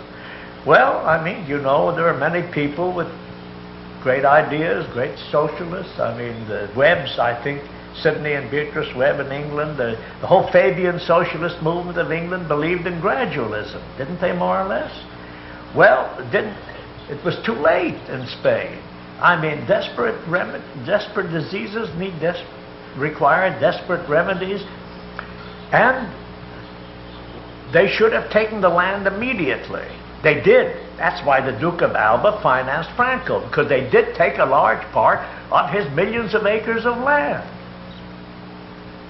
And Juan March was simply the banker, he was exposed in a series, imagine, this year or last year in the New Yorker, Juan March, the secret of the financing of Franco appeared this year, or within a year, in the New Yorker. But it did not appear in the New York Times at the time of the war, you know. What was the role of the American press during the American press Civil War? Covered itself with filth almost all from the first day of the war to the other. It was incredible. The red banner was pinned on the Republic, and that ruined the Republic. All the nations got together and passed a neutrality pact, that no foreigners would be allowed, and all the nations knew what was happening, and nobody took anything. Only 2 nations did anything at all for the Republic, and that was Mexico, which tried to send ships with food and medicines, which the United States government prohibited. They stopped the Mexicans. So Stalin did send perhaps a total, some people say 500, I mean, Hugh Thomas, read the books on the war, maybe 700. They had a few aviators, a few squadrons of aviators, I don't know how many. The 700, 500, or say 700, it included doctors that they sent. It also included, I might say, a lot of police officers. And I mean, the fact that Stalin helped them doesn't mean that Stalin eventually didn't betray them and double-crossed them and all that, because he's only looking after one thing, and that was himself and his regime. And he sold them out, you see, to save the Hitler from marching against Russia. That was what the 1931 pact was about. He absolutely sold out Spain, so Spain had no friends. Now, it is true that the day that Bowers came back from Spain, as he walked into FDR's office, before he even got to Roosevelt's desk, Roosevelt yelled to him across the big room, "Bowers, I think we were on the wrong side. I think I made a mistake." It's in Bowers' book that he admitted it before he even got to discuss the matter with him. But on the other hand, what did Mr. Bowers do? What did FDR do with Bowers? Bowers is a poor man. He sent him as ambassador to different places, so he couldn't write his memoirs till 10 or 15 years afterwards. Now, Bowers, if someone would have grabbed him at that time, if there was some kind of an association with a little money and say, look, you deliver us, here's $25,000. We want you to deliver 25 speeches in 25 cities and stir up the American people. When he came back with the news, it might have helped, but nothing like that was done. Take the case of the press. I told you the press was disgraceful. I happen to know, when I came back I was there 36, 37, came back the end of 37. I happen to know a Colonel Riley, R-A-I-L-E-Y-H-H, who happened to be the closest friend of Adolf, A.H.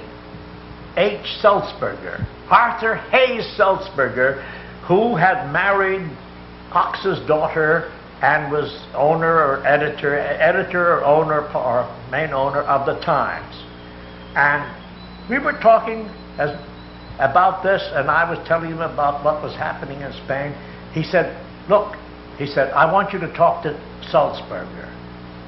So he took me to, what, Lotus Club? Would that be one of the biggest clubs in New York City? One of the real swanky places, and one of the best for the, you know. Took me to the Lotus Club to dinner that is Sulzberger took, and he listened to me. And he said, well, you know, he says, I'm not a journalist, I'm a silk merchant, said Mr. Sulzberger. He said, I have given orders. I want both sides covered equally. You see? And then when you took up the paper, you would find the news from Spain with a headline. On one side, there would be a story with the name of Kearny, William Kearny, with the Franco troops. On the other side, Herbert L. Matthews with the Loyalist side. Now, let me give you an actual episode of what happened. On one side, Kearny wrote a story saying the Arganda Bridge was captured by Franco today. This is the last avenue that the Loyalists have, that Madrid has, of getting food, supplies, medicines, and ammunitions, and meaning it's the end of the war. On the next side, there is this eyewitness account. Mr. Matthews, I went with him, at the risk of his life, because they were shooting in the neighborhood, that's true. We went to the Arganda Bridge, and just to say that the story is not true, we crossed the bridge to the other side. The trucks were coming in from Barcelona. It's true that they were close by. We could hear machine gun fire. That's close. But the avenue was open. You see it all like that. Now, Mr. Sulzberger, not being an editor, his idea of fairness was to have a story saying the Arganda Bridge, see, and an eyewitness account saying it ain't so, balancing each other. That gives a fair play to both. You can't equate a total falsehood with an eyewitness account of a truthful event, can you? But that's, he told the people. Now, it is true that, who was it, Talese? Who wrote this book, The Power and the... Gay Talese. Huh? Gay Talese. That's Gay right. Talese, yeah. He wrote this book, in which it's the first time, although we knew it, these were known as the fascist phalanx in the bullpen. There were 4 assistant or 5 assistant editors. McCall was one of them. to E.L. James. And they were, well, I'm not going to bring any religious men. I don't want to have any religious disputes about it. But they were Catholic, and the Catholic establishment in the United States had supported Franco. There was no question about it. That Franco claimed to be running a Christian crusade against godless communism. That is what he was running, the crusade, you see. And that he was no doubt backed by the Vatican. The Vatican afterwards, Pius XII, blessed the Italian troops that came back, you know. Well, anyway, this fascist phalanx, he says plainly that they were Catholics who slanted the news from their religious viewpoint. Because there were 700 people sent from Russia, they said there was a Russian army there. Now, no one has ever seen one Russian soldier. By soldier, I do not mean an aviator or a mechanic in the aviation unit or a member of the tank corps. I mean an infantryman. There was not one Russian soldier or infantryman. There were, if not 200,000, there were troops. I myself saw rounded up in a wire enclosure, although there was no reason for keeping him prisoner. They loved us. 1,200 Italians who came over to our side when the first 4 divisions ran away at the battle called the Battle of Guadalajara. That's another misnomer. It was the Battle of Brihuega, which was 10 or 15 miles. They tried to get to Guadalajara. They never got there. I was in Guadalajara waiting for them. They never got there. At Brihuega, they were stopped. They were stopped by whom? By the Italian working people of Madrid under a man named Carlos, General Carlos. His real name was Vittorio Vidali. He was a Trieste boy. He went and organized all the Italian working men in Madrid the day that Franco started the rebellion. And when he heard that there were Italian troops there, he went out with a megaphone. And there were 4 divisions trying to get to Guadalajara and surround Madrid. And he had, "Fratelli Italiani, we are your brothers. What are you fighting for?"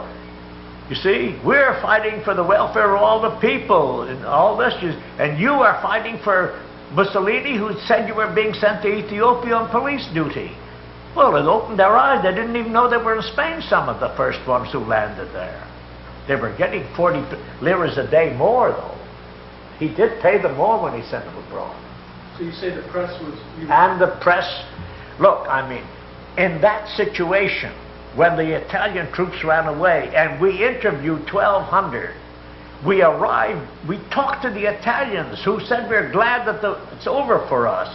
We come back, 50 miles perhaps, or whatever it was, to Madrid, and there is the censor with a telegram addressed to Matthews of the Times saying, "Why do you say there are Italian troops in Spain? Carney says there aren't any."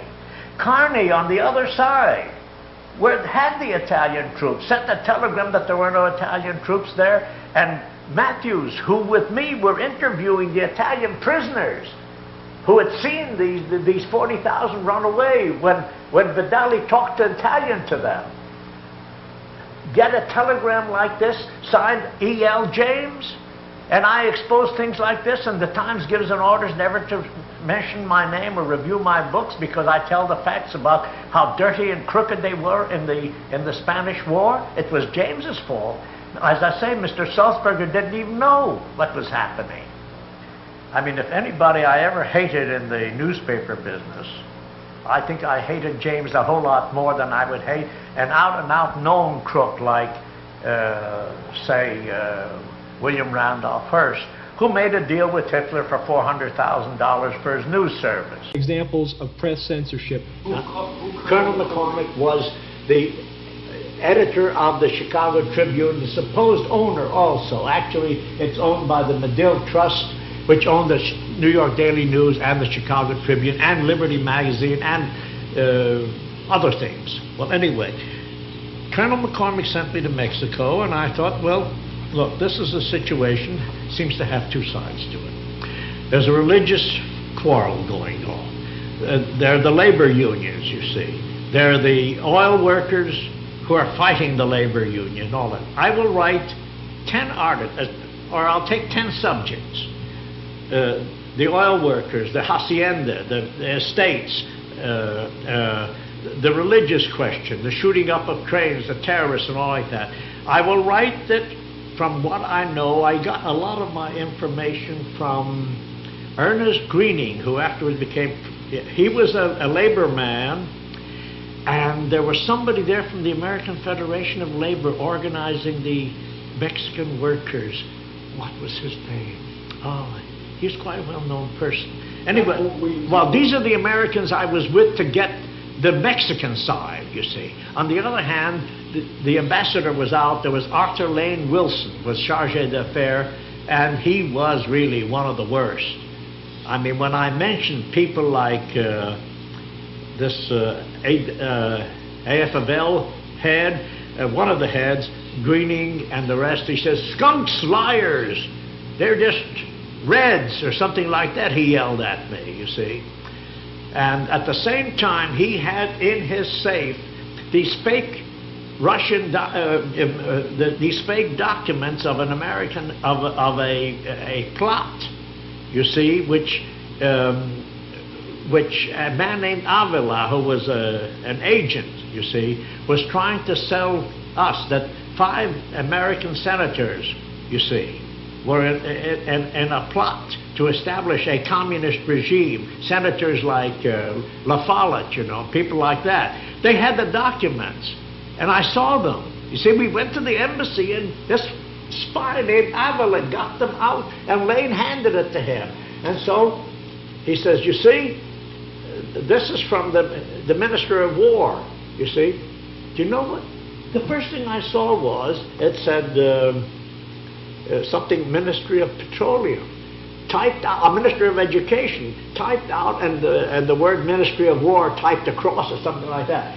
So when I went to see Greening and the rest about it, they said, "Well, of course they're forgeries." I said, "They were even written in bad Spanish because Avila is a Texan.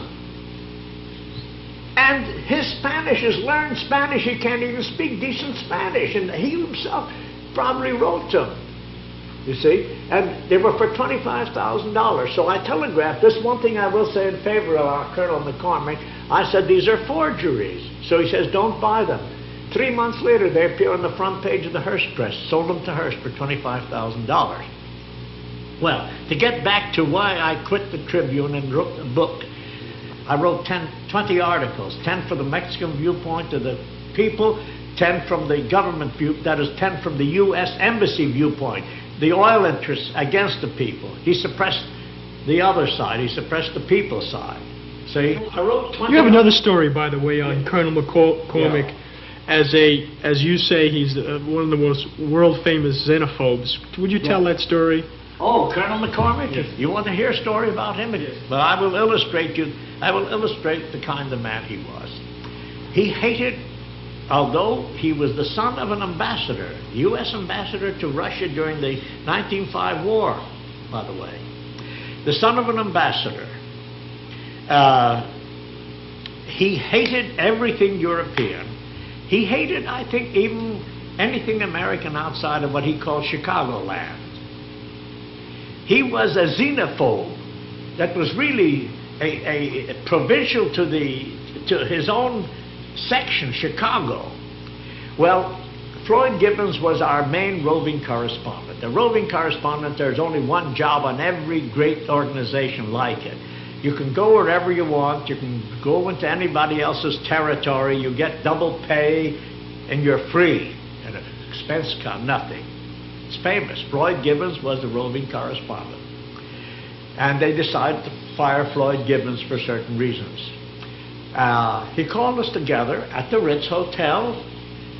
We had dinner, and then we went up to a room, and we were, say, 18 or 15, 8, whatever it is, Berlin, Rome, Paris, and so forth, you know. I don't think we were maybe more than 10, because the Tribune wasn't as big as the Times, which may have had 50 men in Europe, including assistants. Anyway, he said, "How many of you people speak French? Well, if we were 12, I'm sure 10 raised their hand, because after all, it's the international language. How many of you speak German? Well, I was Berlin correspondent, so 4, you see. How many of you speak Spanish? Perhaps 1. And the colonel sort of looks around, and then he points, and he says, I have decided to name Larry Rue chief roving correspondent. Now, Larry was a bright boy and a fine boy and all like that. He flew his own aeroplane. But someone said, Colonel, Larry is the only one who doesn't speak any foreign languages. And the colonel says, that's the man I'm looking for. I don't want my bright American boys ruined by these goddamn foreigners. That's what he actually said to us. You know, I'll tell you a joke about the colonel. The colonel came to Paris. As I said, I was in the press section of the Army, so during the Versailles Treaty making, I went to Paris to see what was going. I traveled with Woodrow Wilson for 3 days and things like that. The colonel, who was in the 5th, but I mean, he was a big shot, you know. After all, he was the supposed owner of the Tribune, although he was the lieutenant colonel of artillery of the 5th Artillery of the 1st Division. He came to Paris, and we used to have little meetings at the Maurice Hotel, which was press headquarters and all like that, and the word got around. Do you know what Colonel McCormick asked? He said he thought the Ukraine was a musical instrument. This was at the making of the Versailles Treaty. George, there's a lot of people in the labor movement today feel that they get a bad deal in the press. In fact, exposed a good deal of the history of anti-labor bias. Why don't you talk a little bit about that? I mean, look, the anti-labor bias has always been in the newspapers, no matter what they pretend to be. I mean, in every city, as a rule, there'd be one paper that perhaps would be a little bit liberal, like the Leader, my paper in Pittsburgh, where I started. That's why I started on, because it's going to be a liberal paper. There's a labor paper. Labor unions did get notices. We had a labor editor, you see. But the gang, the bosses, the banks really owned the paper, you see. Now, actually, how I got started with, after the Spanish War, a magazine called Ken got started, then one called Friday. This was all in which we were all looking for somewhere to tell the truth, or the facts, if you don't like the word truth. We couldn't. So that, I said, how did I start my paper? I figured out there was only one way to start. We happened to know a man who was connected with some union. And we said, look, we're going to start this paper. We're going to publish all the news that's suppressed. A large part of it is suppressed news. A large part of it concerns labor. Now, to get we'll get you a sample dummy, and we're going to make a low price, say 25 cents for 12 issues, sample issues. And he went out to the labor unions of New York City. And the day we started, in fact, the first issue of May 1940, we had 6,000 subscribers. Before we were started, all were union men. Now, we got, eventually, we were starting towards 1 million. I had a maximum of 176,000 subscribers. And I would have gotten 1 million if it wasn't for the red baiting. People wrote in saying, if you can mail it in a plain envelope, so no one will know what I'm getting, I'd like to get your magazine, something like that.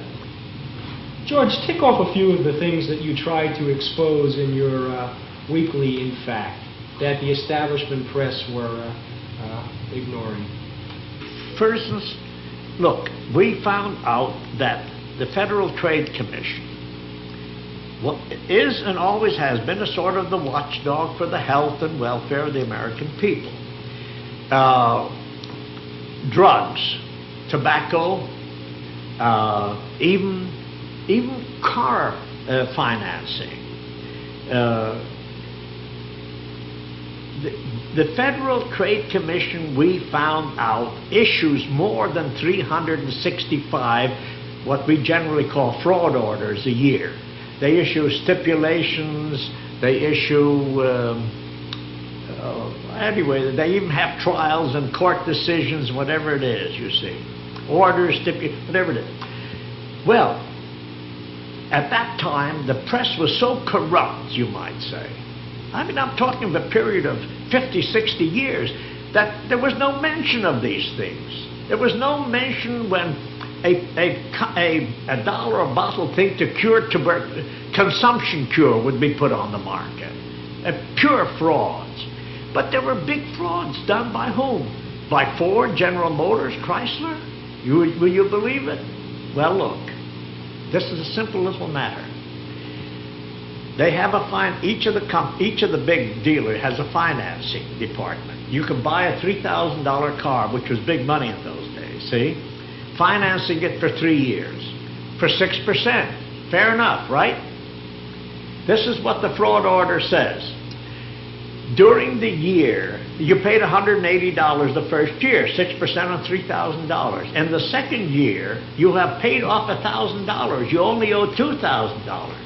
But the financing department of General Motors or CIT, which was Ford's or the other, would say $180 the second year. The third year, you only owe $1,000. But you're paying $180, that's 18% interest. So it averages out to 12% interest. So the fraud order by the FTC addressed to Ford, General Motors, I don't know if I may have it in here, a photostat of it. And all the rest says you cannot claim 6% under these circumstances. It's 6% on the balance due and not on the original price of the car. And do you know millions of people paid it and still thought they were paying only 6% for financing their car? Another issue you took up, certainly ahead of your time, certainly ahead of the Surgeon General's report in 1964, was smoking. What did in fact do about smoking? Look, as I always said, the three greatest powers in this country so far as the press are concerned are automobiles, because they're the three biggest group advertisers. Automobiles, tobacco, drugs and cosmetics. Now, can you think of anybody, I don't know, that's bigger? I mean, oil doesn't have, well, oil doesn't have to advertise.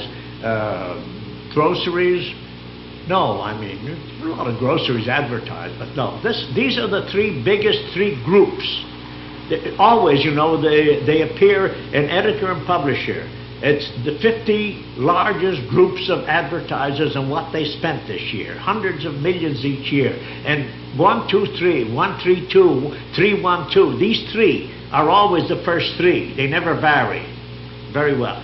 My claim was, and I think we proved it in fact, that each of these three corrupted the press or had an influence on the press. That just as this faking of this 6% on the cars, that the press would never show it up and would not print the fraud orders when they were issued. We printed them. Especially when we found out we could get one every day. If I was short of a story, I'd always get a fraud order story, see? Now, there was tobacco came about in this way. The tobacco story I started before I started in fact, because in 1938, Dr. Pearl, the head biologist of Johns Hopkins, came out with a little pamphlet which he sent me. It was called Tobacco Smoking and Longevity.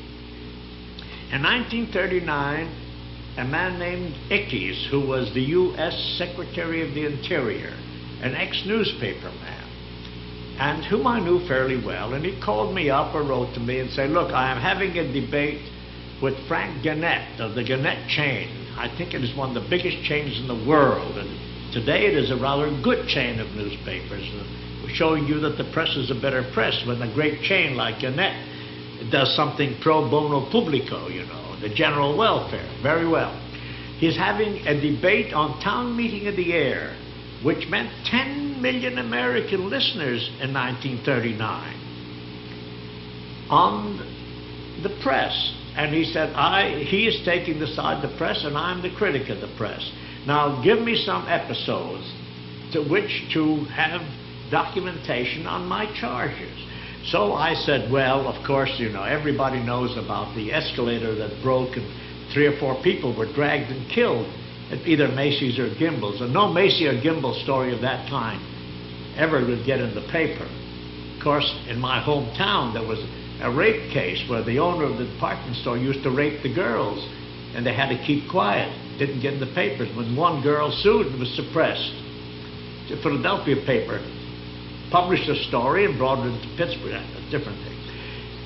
Well, I said, these stories are always being suppressed, you see. Now, I happen to know that Dr. Pearl, the head of Johns Hopkins Medical, addressed the New York State Medical Association here in New York City, and nothing appeared in the papers about it. So in the questioning period, you see, they asked for Mr. Ickes, what proof have you? And he went and he mentioned, you know, an elevator breaks down or kills somebody, or a little accident in the escalator in a department store. Never gets in the paper, something like that. Or a fraud order against some goods that they sold, never gets into the paper. Those are ordered almost every week or every day, as I told you. And then, of course, there's the case of smoking. And then he enlarged a bit on this, you see. And what happened afterwards was, you might say, even worse than the original suppression. The New York Herald Tribune, which had never mentioned Dr. Pearl's visit to New York at all, came out with a headline saying, Ickes lies again. This was the headline. Then it said, of course, Ickes may not be to blame because look at the unreliable source he has.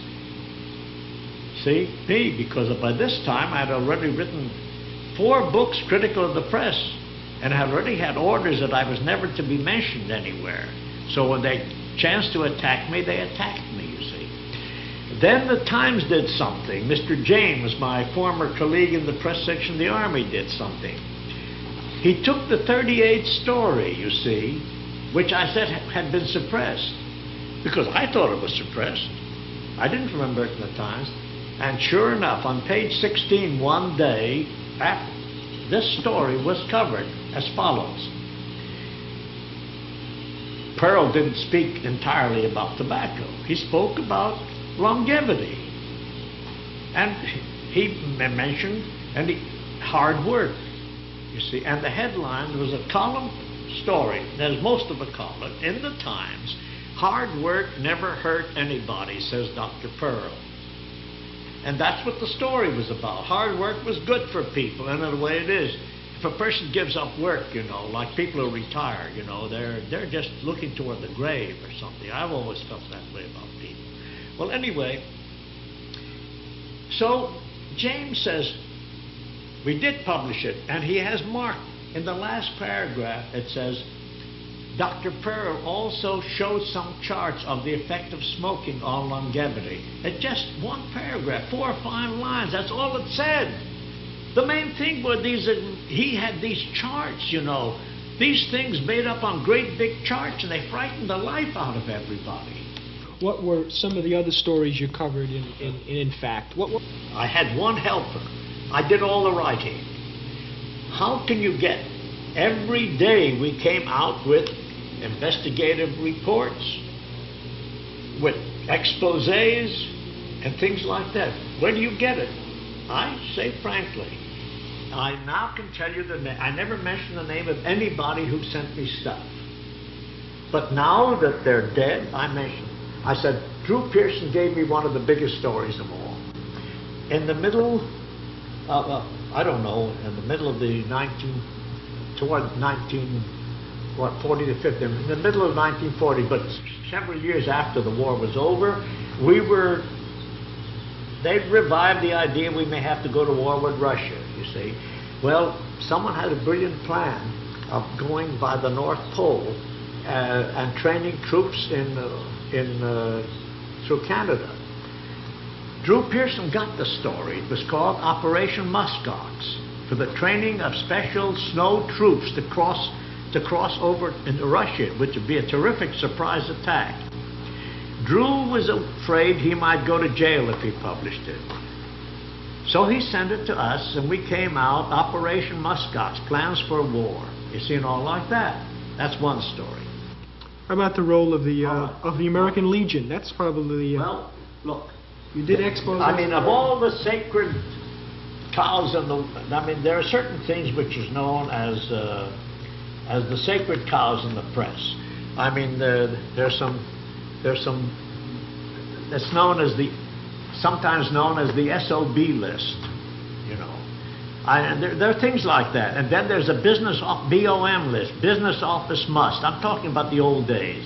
Well, among the sacred cows of the press, I mean, there are certain things. You cannot mention any church, religion, preacher, rabbi, priest, anybody in trouble, even to this day. Tobacco was sacred. Certain patent medicines, the department stores were sacred. A lot of things are no longer sacred. The press today, I say, is a billion times better than what it was. The American Legion always was one of the sacred idols of the press. I was in Europe. I'd just gotten a job for the Chicago Tribune, but I was not in Paris. The American Legion was organized in Paris. Yes, I was in Paris because I think it was before I was out of the Army that the American Legion was organized in Paris in 1919. You see, I was in the Army till June 1919. I got the job back in September, October to go back to Europe at the time. You see, very well. The Legion was organized by a bunch of officers, including, what was Colonel Theodore Roosevelt's son. Yes, Theodore Roosevelt Jr., whatever his name's son.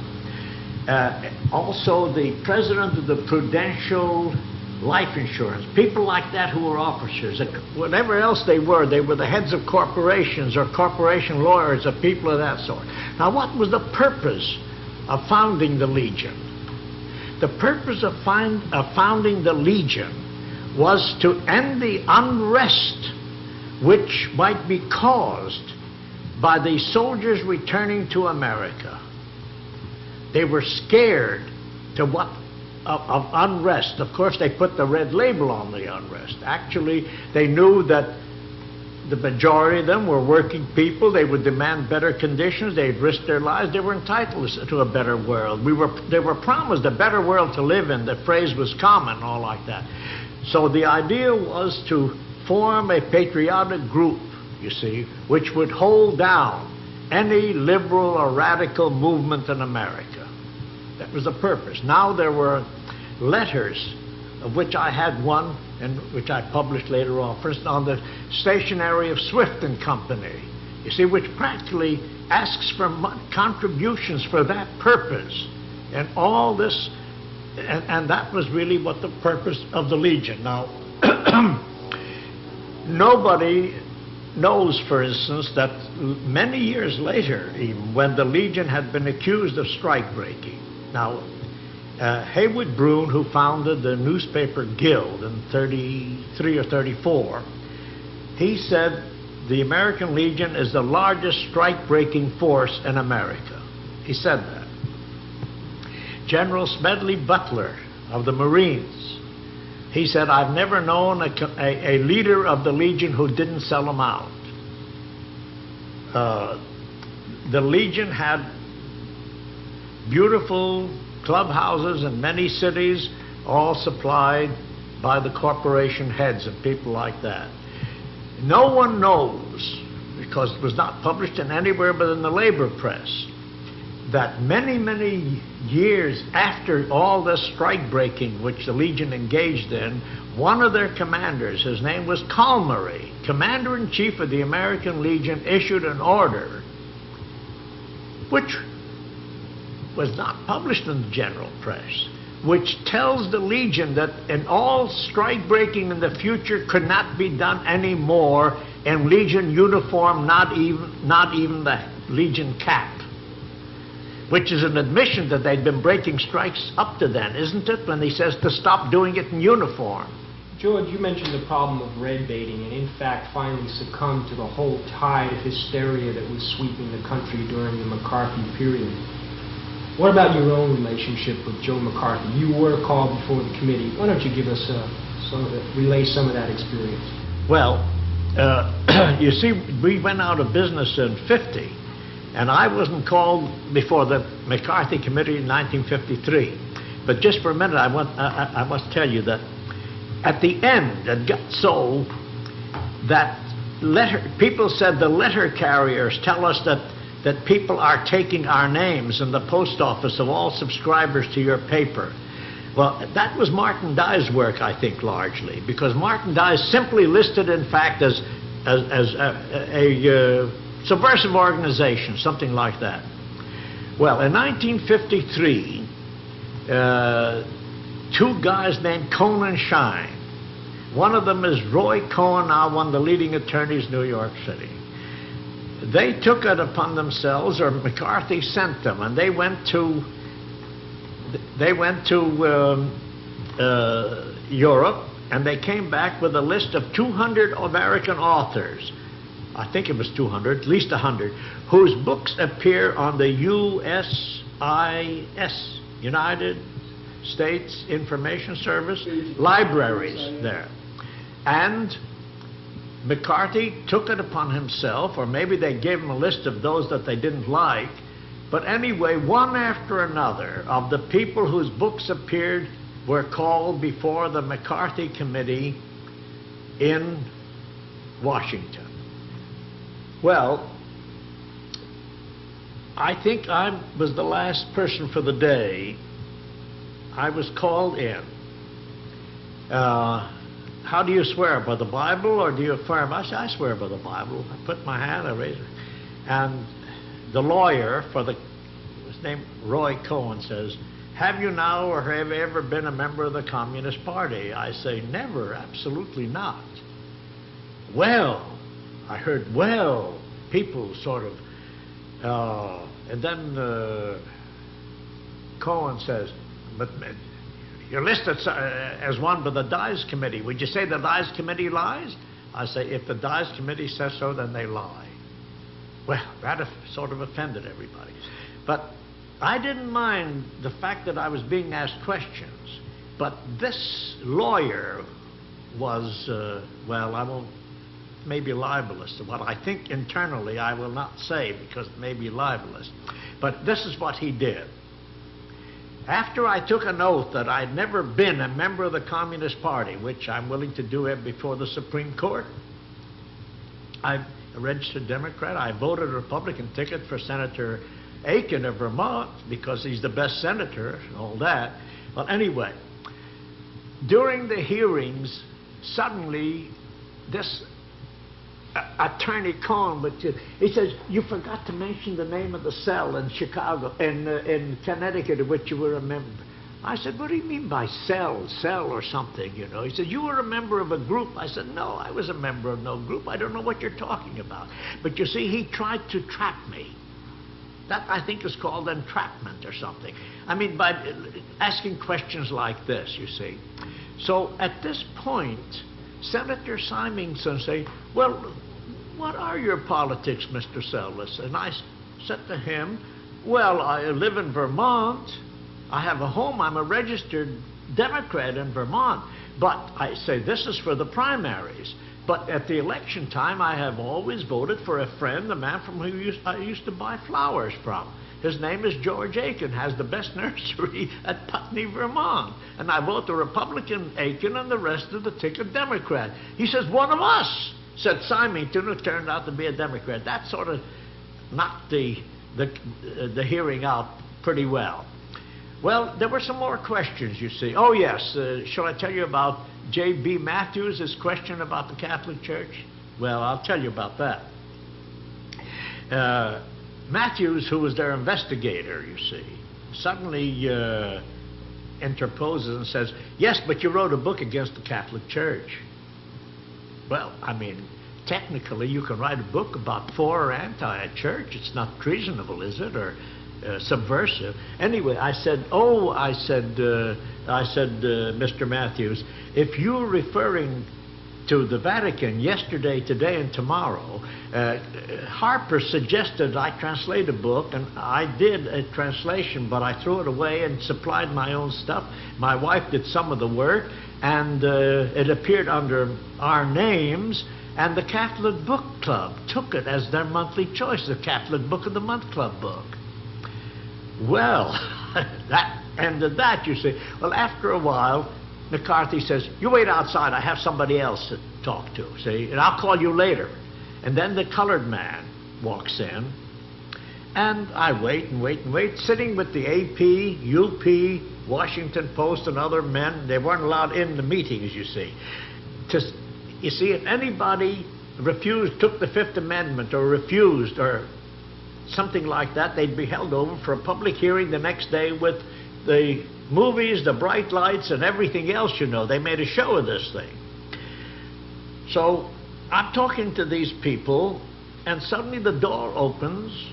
McCarthy, Symington, the whole staff, Cohen, Matthews, they all walk out, and I sort of said, Senator, you said, oh, he says, and then he says to these people, Freeman and Seldes are cleared. I said, well, Senator, you probably don't realize it, but I'm here voluntarily. I didn't have to come. He says, like hell, he said, you were subpoenaed. I sent the FBI after you.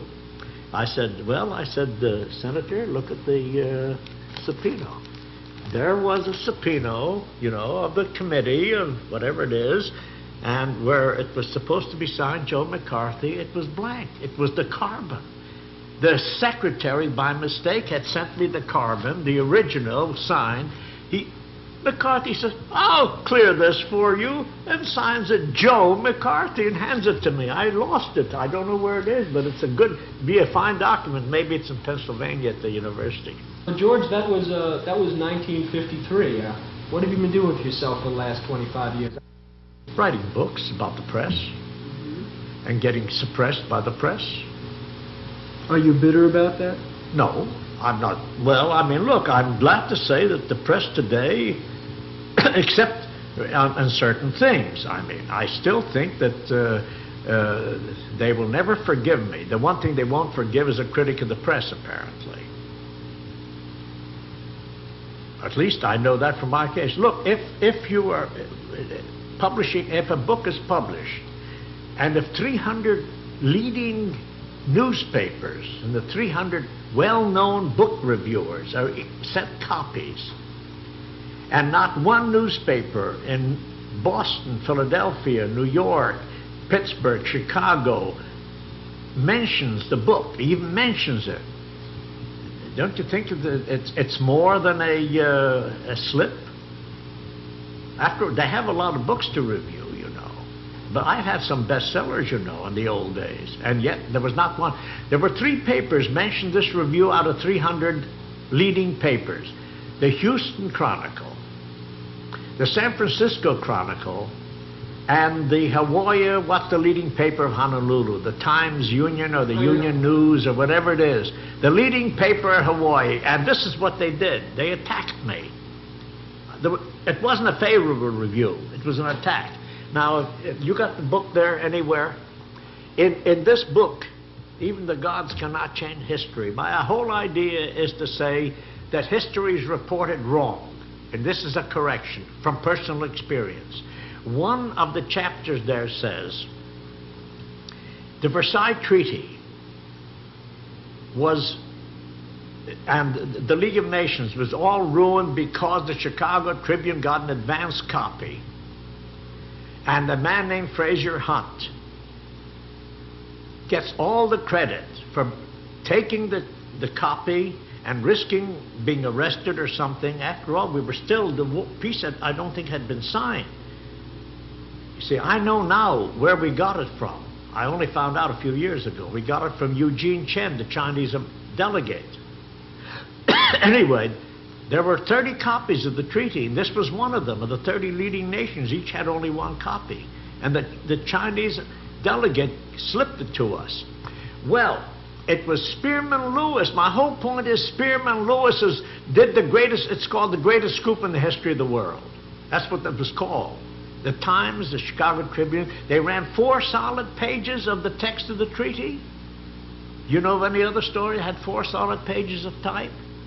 I don't know of nothing. I know of nothing, not even the armistice, the end of the war. I mean, different stories, yes, but one item.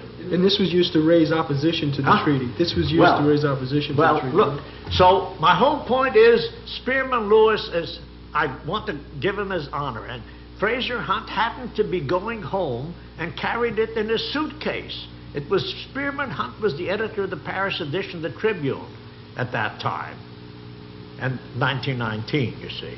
And this was his great story. So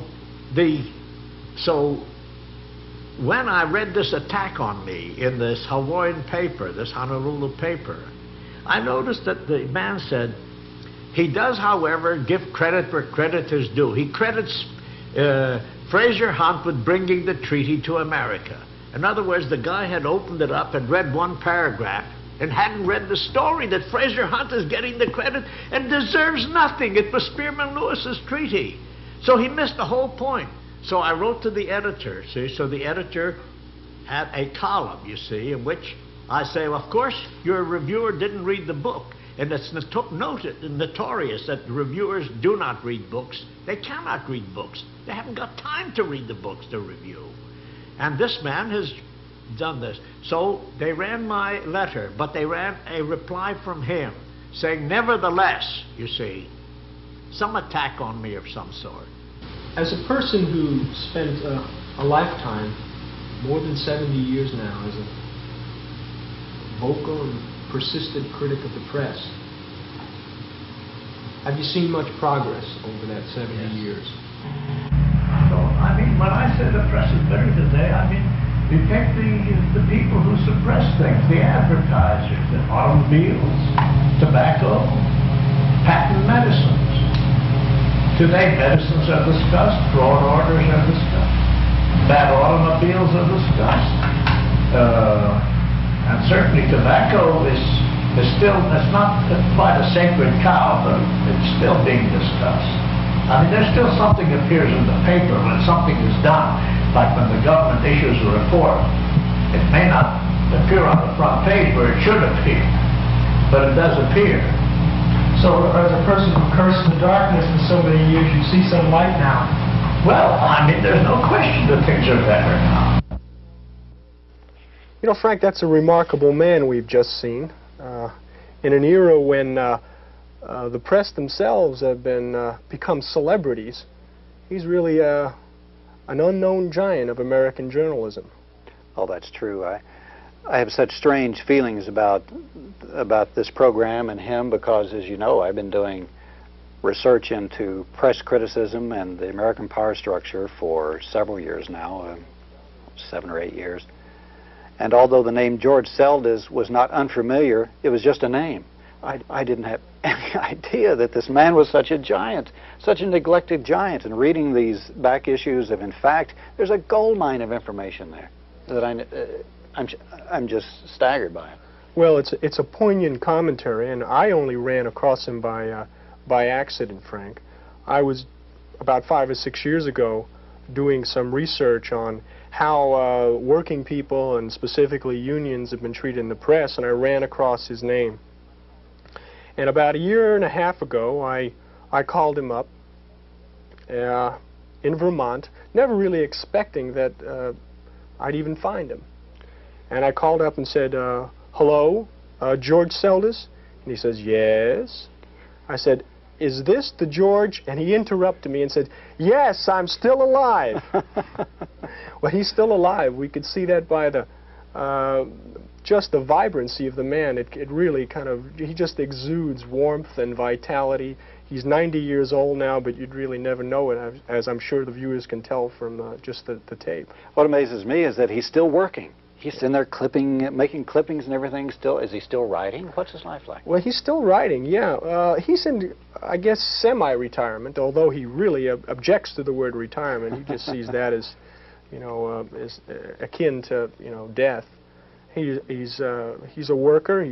He spent about 45 years in Vermont, and now Vermont winters are a little tough for him, so he spends the winter down at his cousin's place out on Long Island, Watermill, New York, where that's where the interview took place. Oh. It was a year ago, last April. What about his background? How did he grow up? What were his parents like? Well, it's interesting. He was born in 1890, and his father was a self-proclaimed philosophical anarchist. He read the works of people like Kropotkin and Tolstoy. And Seldes himself grew up on a utopian communal farm, and he recalls that the air was thick with political debate. And he remembers people like Emma Goldman traveling through, and Maxim Gorky, and all other names from the Russian Revolution, the aborted revolution of 1905. Seldes himself wanted always to be an artist, and it's sort of been an avocation of his. And where was this? This was in New Jersey. He was born in New Jersey. Right. And there were collective type farms in New Jersey. Right. And his father, to make a living, had to give up the farm, so to speak, and he became a pharmacist in Philadelphia. And George was raised by an aunt, for the most part. He said she was one of these modern women. She smoked it all and all that. What amazes me about the situation, I was jolted when he was talking about the McCarthy situation. Yeah. So many people with Seldes' background were really pilloried by McCarthy and his ilk. People who did actually much less, in a way, than Seldes did. That's still a curious question. Do you have a feel for that? Well, I don't know. Seldes is a difficult person to pin down. I think he was just real elusive before the committee and was able to kind of, well, he has a kind of warmth about him that can disarm people. And I think he had that effect on the committee itself. I'm wondering if the fact that he was purely a journalistic muckraker rather than a dynamic activist had something to do with it. Yeah, I don't know where the line between, being a purely journalistic muckraker and a dynamic activist is. I mean, his work sure ended up being the ammunition for a whole lot of other people who were in the fray. I guess that's the value of a muckraker, then, isn't it? That's the value of the muckraker. And from other sources, Ralph Nader says that at age 14 he began devouring In Fact, and In Fact had a great influence on him. Daniel Ellsberg recalls reading it. Jack Anderson, the muckraker columnist of this generation, said he cut his teeth on George Seldes' work. I.F. Stone, whose own weekly came after George Seldes, said he got the mailing list from Seldes when, In Fact, ended up closing up shop in 1950. In fact, Carrie McWilliams, the now late editor of The Nation, says that Seldes is clearly one of the top 10 greatest muckrakers in the history of America. But other names, people like Upton Sinclair and Ralph Nader and the like, well, they're known, but he's lived in the shadows. Seldes has lived in the shadows. I think he feels a little bitter about that. I don't think he lets on about that. Until this day, still, this giant in our midst is ignored by the media. Correct. Whereas Nader and all these other people still get a lot of attention. Well, he obviously ran interference for these people in a time when it was much more difficult. Like, for instance, I think a lot of the stories you now see about the trust and big business, I mean, you only have to watch 60 Minutes or ABC's 2020 or documentaries, or for that matter, even the evening news, to see that these stories are becoming fairly routine, that kind of muckraker. But when Seldes started out, it was akin to professional suicide for a reporter to touch those kinds of stories. And he did it, and that took tremendous courage. Are you saying then you agree with Seldes when he said that the press is much better today than it used to be? Oh, I think at exposing, well, we only have to look at it. I mean, 3 Mile Island, nuclear power, workplace accidents, Keepone, the Pinto, the defects in the Pinto. I think these kinds of things get a fairly wide exposure on television today. But I think it's more subtle today than it used to be. When in his time, they would just either ignore it or severely distort it. But nowadays, the media they mention something like that, but the distortion and the censorship is more subtle. Still, the press back in the 40s and 30s would have been outraged even at what exposes there are in the press today, but it's still far different. Otherwise, we wouldn't have a need for an alternative press like we do today. Well, yeah, clearly, but we have a different agenda to work with. I mean, his times, the issues were a hell of a lot more clear-cut and black and white. As now, where I think we're dealing with the problem that, okay, so Keepone, the dangers of chemicals in the food do get a play on the evening news. That's 1.5 minutes out of a 22-minute broadcast once in a while, and a lot of these stories get lost in the garbage. Absolutely. Well, I can think of, for instance, the recent Metcalf Committee expose showing the interlocking directorates and the great concentration of ownership of a few investors, 21 investors controlling the major corporations in the country, and the interlocking directorates among all this. CBS Evening News was the only one that had anything on it. It was 30 seconds on Saturday afternoon. Yeah. Now, this to me is the difference. They may say a little bit, but that's all. And there are things like in Seldes' headlines about the concentration camps that are in the United States. This isn't talked about on the regular media, although a recent article in 7 Days, well, recent within the last year, talked about that the concentration camps in the United States are still in existence. So it isn't as black and white, like you say, as it used to be. Yeah, I don't think it's like anything else. I think we should, in many ways, give ourselves and those that came before us, like George Seldes, who got us to the middle of the mountain. But it's our task, our existential task, our political task, to keep climbing up to the top of the mountain. Okay, we'll take our oxygen and that's a long, hard march. And our flak jackets with us. But people like that got us there, and they inspire us to move on. And they should get the recognition they deserve. Yes. And appreciation. Yes. I enjoyed the story.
You know, there are a lot of anti-McCarthy people who say, I give McCarthy a square deal. I'll tell the truth. I hate him.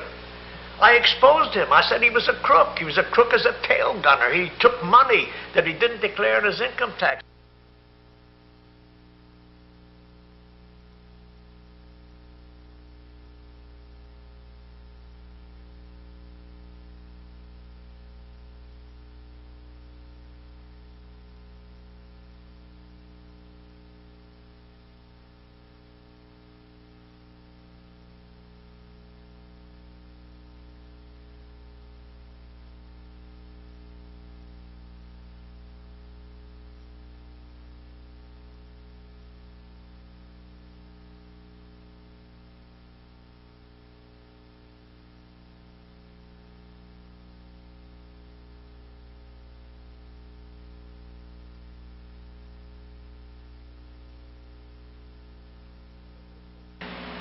there was a union man who was going to organize legion posts of only union men to counteract them. And he was one of the people who worked with, in fact, for several years.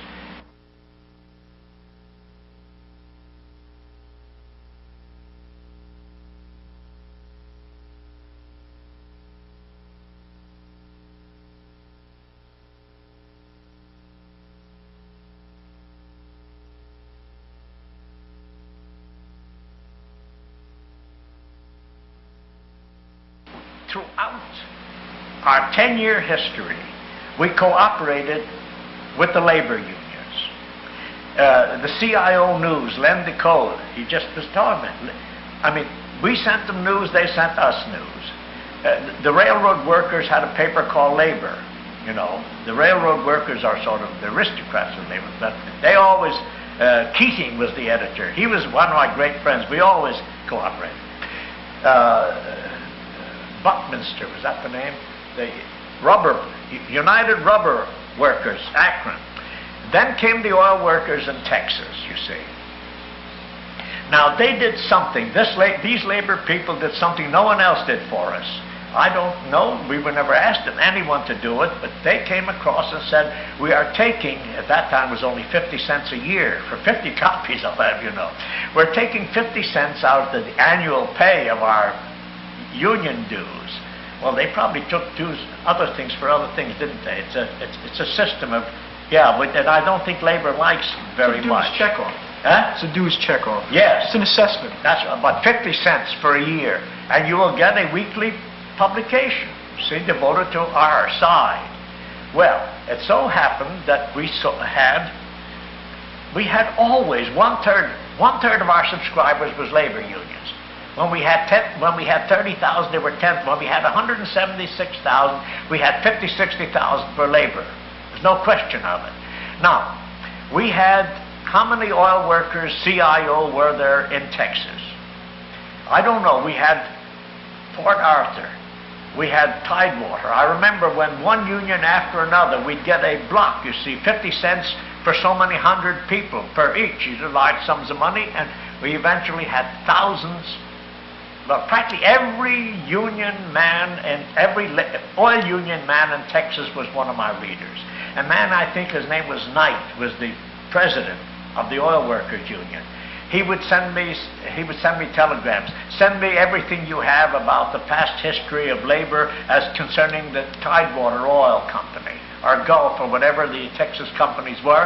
And of course, I'd send it to him and so forth.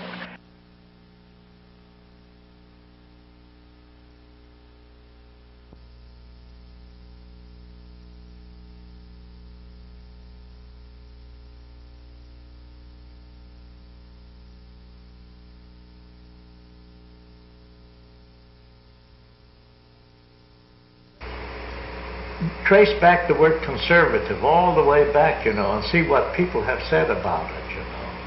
I mean, how people dare call themselves conservative. If only they knew that all the way back to Greek and Roman times, and certainly in all the leaders whom everybody looks up to today, their views of conservatives they've conserved what? The status quo they've conserved. They've conserved their wealth, their status, and all like that. They've done nothing for progress. All the progress in the world has been made by anti-conservatives. Well, do you know what Bertolt Brecht said about conservatism? No, is it a good quote? You write it out for me. Well, he says, by nature I'm a conservative man. It's capitalism that makes me a radical. That's a brilliant, yes.